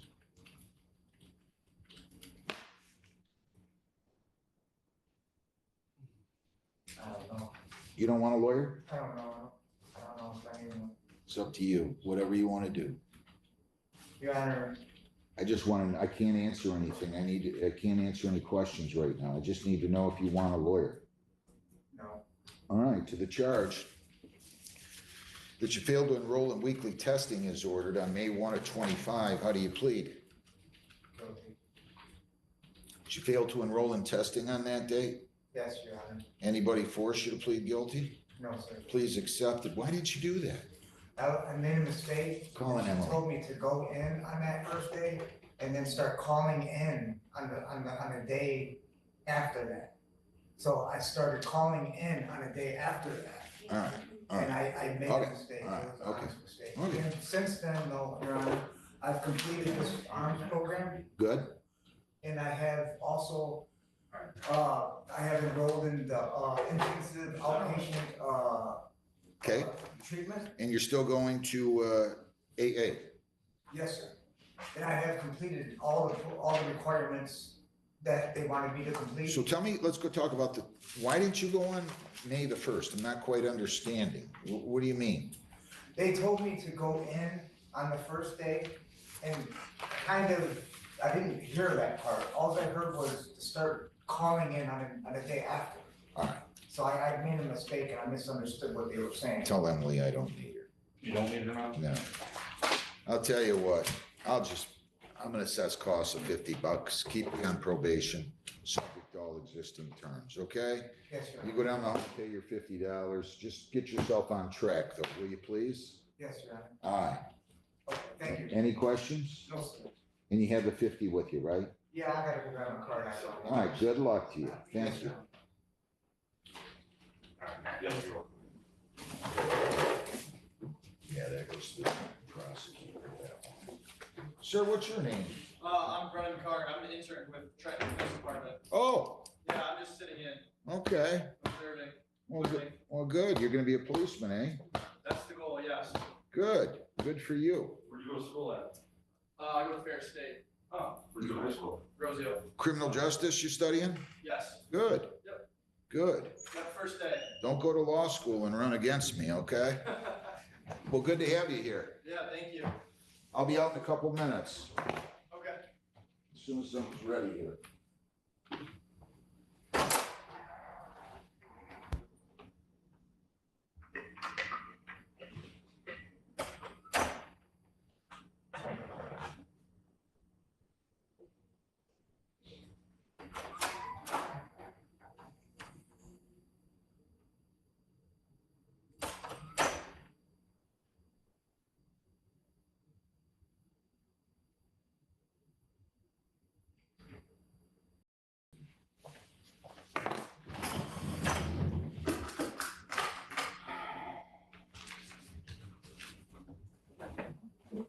People against Whitehead. Nathan Wayne Whitehead, 25G306438. Okay, your name? Nathan Whitehead. Victim does not wish to proceed. They're dismissing. Case dismissed. Thank you, sir. You're all set. Good luck. Villanueva. Sergio Antonio Villanueva, 25G306418. And could I have Venetia Bell seated at the table, my right, your left? Your appearance? Good morning, Your Honor, Michael A. Carmen, P7324, on behalf of the defendant. Where is he? Be on Zoom. Mr. Villanueva? Oh, he's in Kentwood.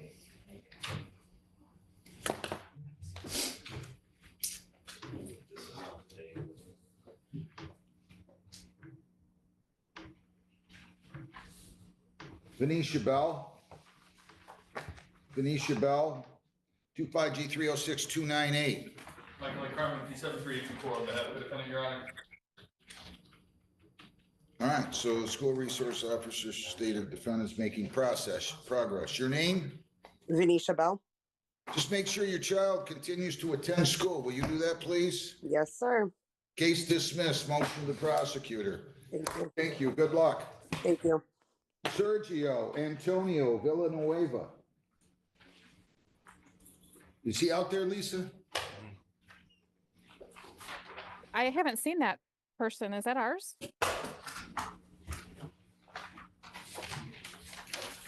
I might have mixed it up the other. I don't see that name on the docket. No, I mixed it up. My fault. Oh, Sorry. okay. I have another case ready down there.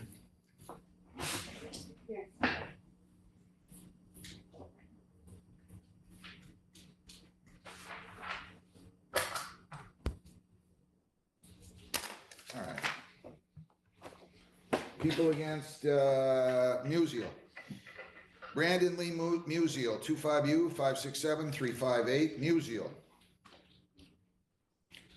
Could I have Schmitz seated at the table, my right, your left? Schmitz. And Bramy. This is Brandon Musial, 25U 567-358. Mr. Musial, your name?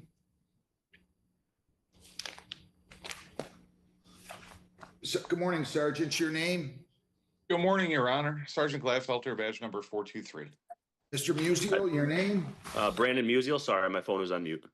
All right, Sergeant, any offer here? Yeah, we could do, he was speeding pretty good. We could do 5 over. We just a 1-point violation. All right, so you want to plead the 50 and a 45, sir? I agree. I will plead to that.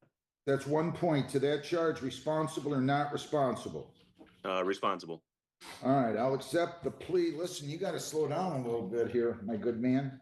Yeah, I would definitely was speeding. I have apps on my phone that from one through my insurance, and they track my speed. It said I was going a little slower, but I definitely need to slow down. All right, I'll accept the plea, dismiss the 16 and to 20 over. 170 is your total. You can pay that today? Yes, I'll pay it in full today. All right, on 33court.com is no charge if you use your credit card with your case number. Good luck. Schmitz. Thank you. Shane Schmitz, Shane Jericho Schmitz, 25U567-360. Mr. Schmitz, your name? How are you doing, sir? Shane Schmitz. Okay, and Sergeant, your name? Sergeant Gladfelter, badge number 423. Any offer? No, we can do impeding on this. You want to plead to impeding, Mr. Schmitz? That's 0 points. Won't go on your record. Yes, sir. That charge responsible or not responsible? Responsible. I'll accept the plea. The speed's dismissed.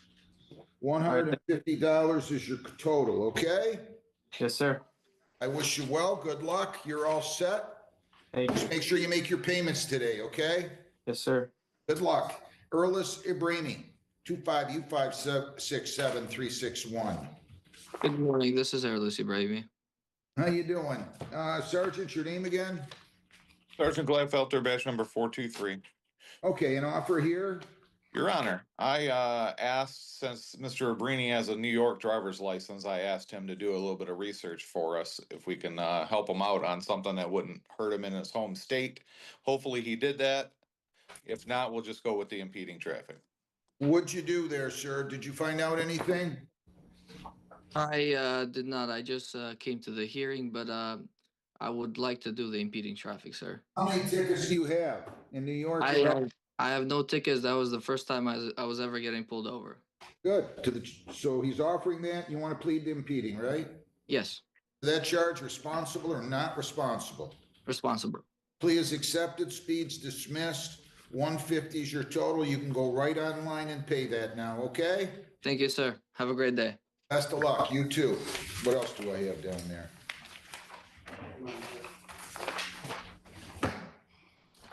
All right, thanks, Sergeant. I think that's it for you, right? Yes, Your Honor, I always wait around in case there's a surprise. I got it. Okay, have a good day. Enjoy your weekend. Thank you. You too. Bye-bye. All right.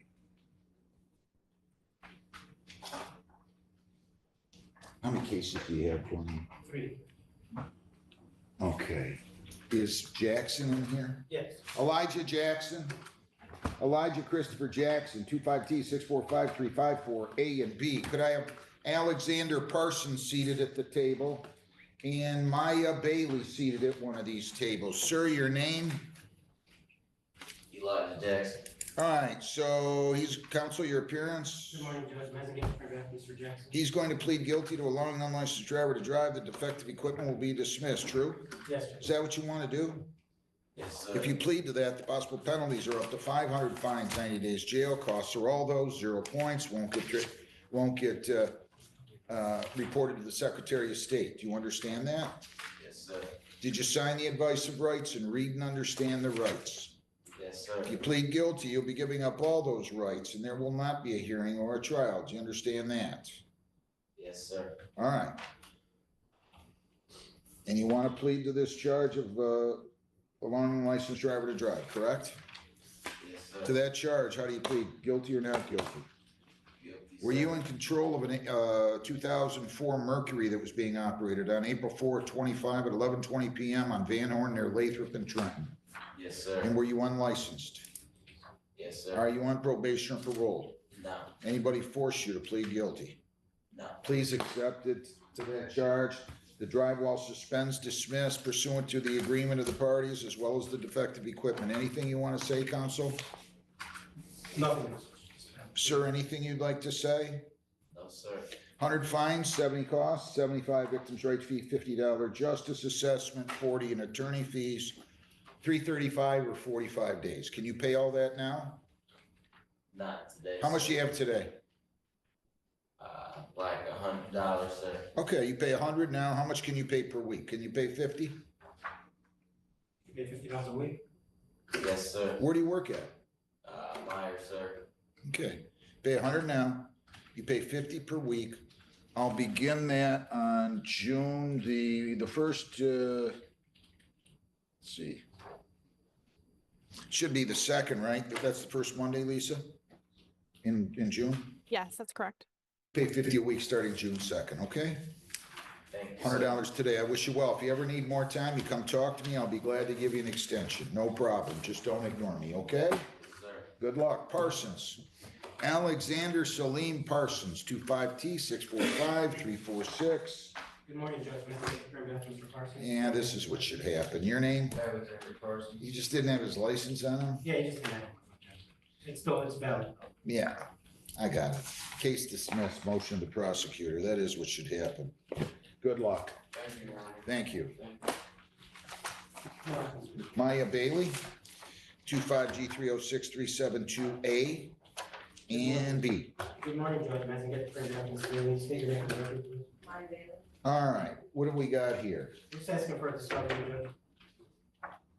First of all, does she stand mute and waive formal reading? Yes, sir. So we've got an assault and battery, and we've got an aiding and abetting a minor. So I'm entering not guilty pleas on those. I'm signing the discovery order. You're going to have to fill out a petition for a court-appointed lawyer if you want one going forward, okay? Do you work, ma'am? No. Okay, I'm in so school right now, though. where do you go to school at? For priority health, it's for a CNA class. It's for 3 weeks. Okay.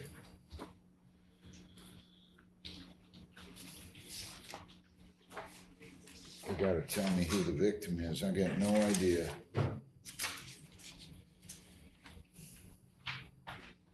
What's happening at Shoemate? Don't you answer anything.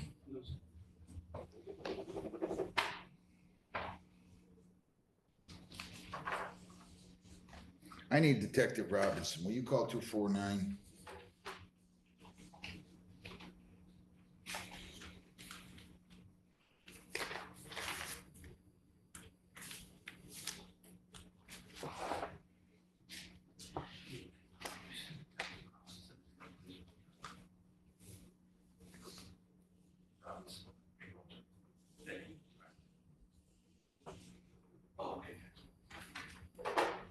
You stepped out, Your Honor. She's gonna try to find. Don't worry about it.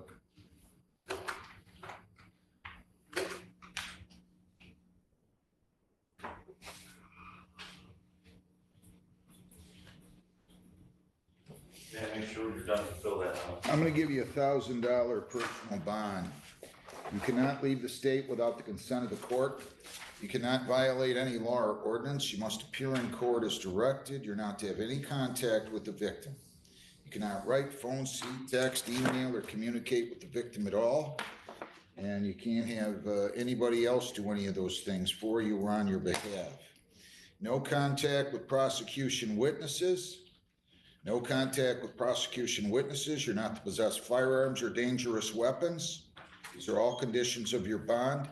And you have to go over and get fingerprinted and photographed by 1 p.m. today at the Gibraltar Police Department. So again, no contact with the victim or prosecution witnesses. You cannot leave the state without the consent of the court or violate a law. You must appear in court as directed. And I am going to give you a court date. You're going to fill out your petition. You're going to go down the hall. You're going to get your notice. You're going to get your bond sheet. And you're going to take your order for prints and photographs over to the Gibraltar Police Department. What do you have, Lisa? June 9th at 2:30. So June the 9th at 2:30 is going to be your court date, okay? Judge, can she do it by Zoom? She has school, correct? Yeah. She has school. Oh, wait, no, actually, that's 3 weeks. I'm good. Okay. all right. June 9th, 2:30. Yeah, I'd like you in person on something like this, okay? We'll see you here then. I wish you well, but don't leave until you fill out that petition and go down the hall, and then make sure you go over to Gibraltar and get printed, okay? Joseph Matthew Kimes. Joseph Matthew Kimes. 25G306-319. Is he here? Yeah, they're on Zoom. Okay. Good morning. Mr. Buhanis, your appearance? Good morning, Your Honor. Greg Bulahans, P36431, on behalf of Joseph Kimes. All right, Mr. Kimes, your name? Joseph Kimes, Your Honor. All right, so he's got a 256. Wow, these guys, all right, anyway, have you had a chance to review the screening and assessment report, and are there any material additions, corrections, or deletions? There are no material additions, corrections, or deletions, Your Honor. It's just, yeah. He has been attending AA 3 times a week. And you've seen that? Yes, I have it right here. Okay, I looked at it before we started. good enough. What else? Your Honor, the other thing is, he's in the reserves, and we had talked about this. We were in person last time. I don't know if you recall about he's going to drill in June, at the end of May for a couple weeks and so forth. I don't know if you want him to discuss that with probation, or we should bring it up here now. When's he gonna be gone? What's your dates? Hold on 1 second, Your Honor. He has it on his phone.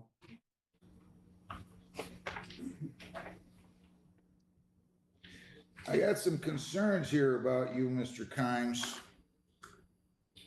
To be candid with you. 20th of May to what? May 28th through June 11th, Your Honor.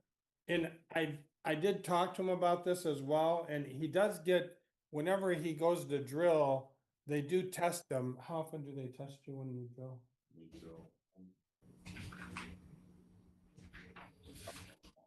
Yeah, I've never been Your Honor, he has no priors. I know, but he's got a over 3 times the legal limit. Jeez. Yeah, well, this is what happened, Your Honor. He made a really bad decision. He was on a party bus, and you know, for whatever reason, instead of just taking an Uber from wherever the party bus ended up, he ended up driving his vehicle. How far was the vehicle from your house? About 10 minutes away. He made a bad decision on that day. But you know, he's been in the service for 8 years, 12 years, and he's gonna continue in the reserves, Your Honor. He's, you know, he's been a model member of the community other than this one incident. And Your Honor, I think the you know, he doesn't have anything else if you look at his CCH. No, I know. I didn't say I was sending him to jail, but.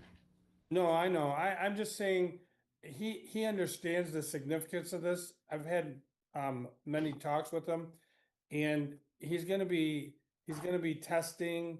He's gonna he hasn't, you know, had any issues. He's been doing the AA as you ordered. And I think, Your Honor, he himself has jeopardized his future with the reserves and his pension. He has, you know, this particular incident is going to cost him, you know, a lot of money. And I think it's a wake up call for him. And there is a chance that he may not be able to re-up in the service in September. So he was, you know, he's trying to get back into the reserves, re-engage in September, correct? Or is that October? October, I'm sorry. All right.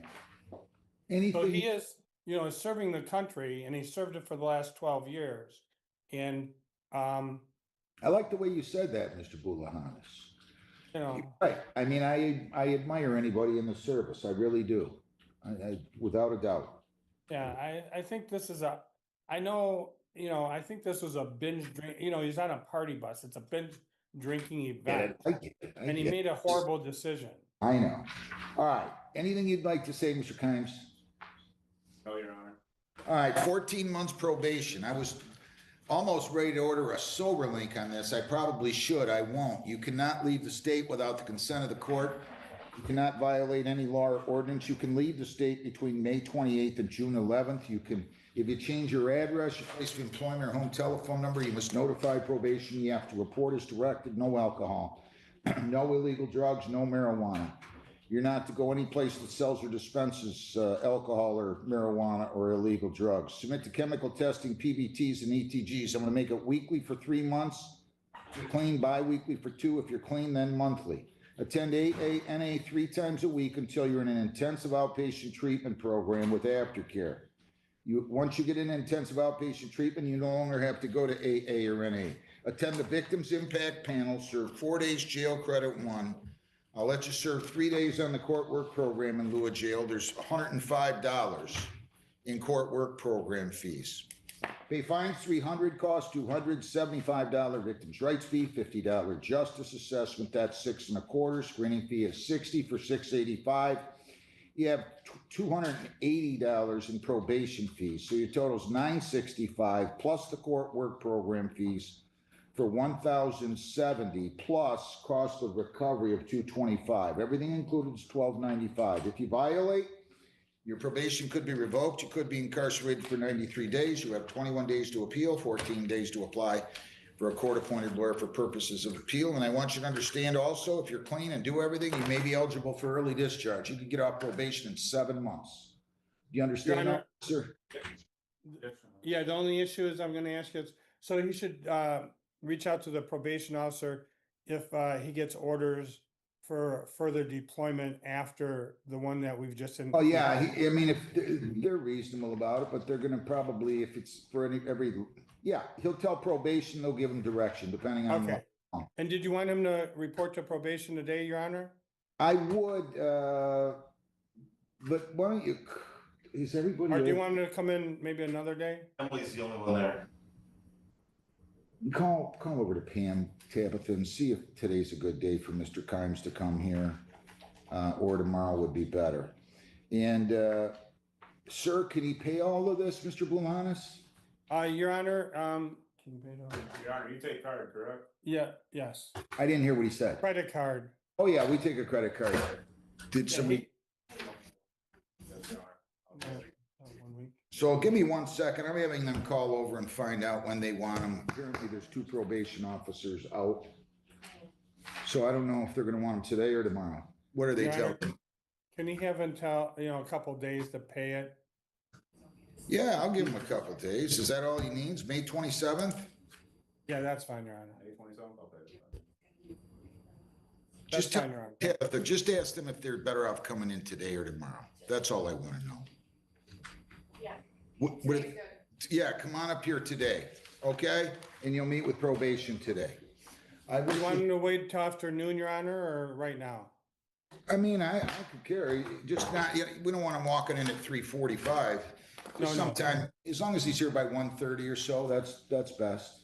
Okay, thank you so much. Have a good day. Good luck to you, sir. You too. Thank you, Your Honor. Thanks for your service. All right, what do we have? Anything else?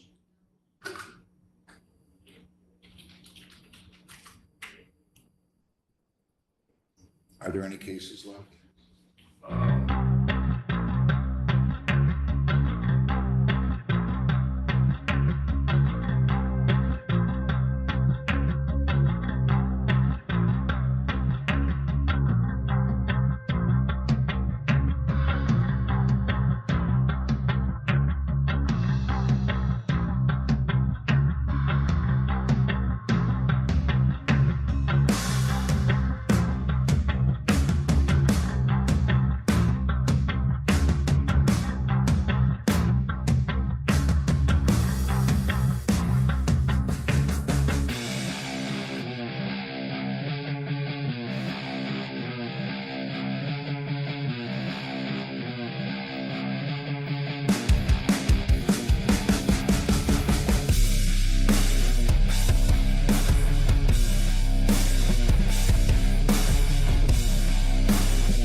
Somebody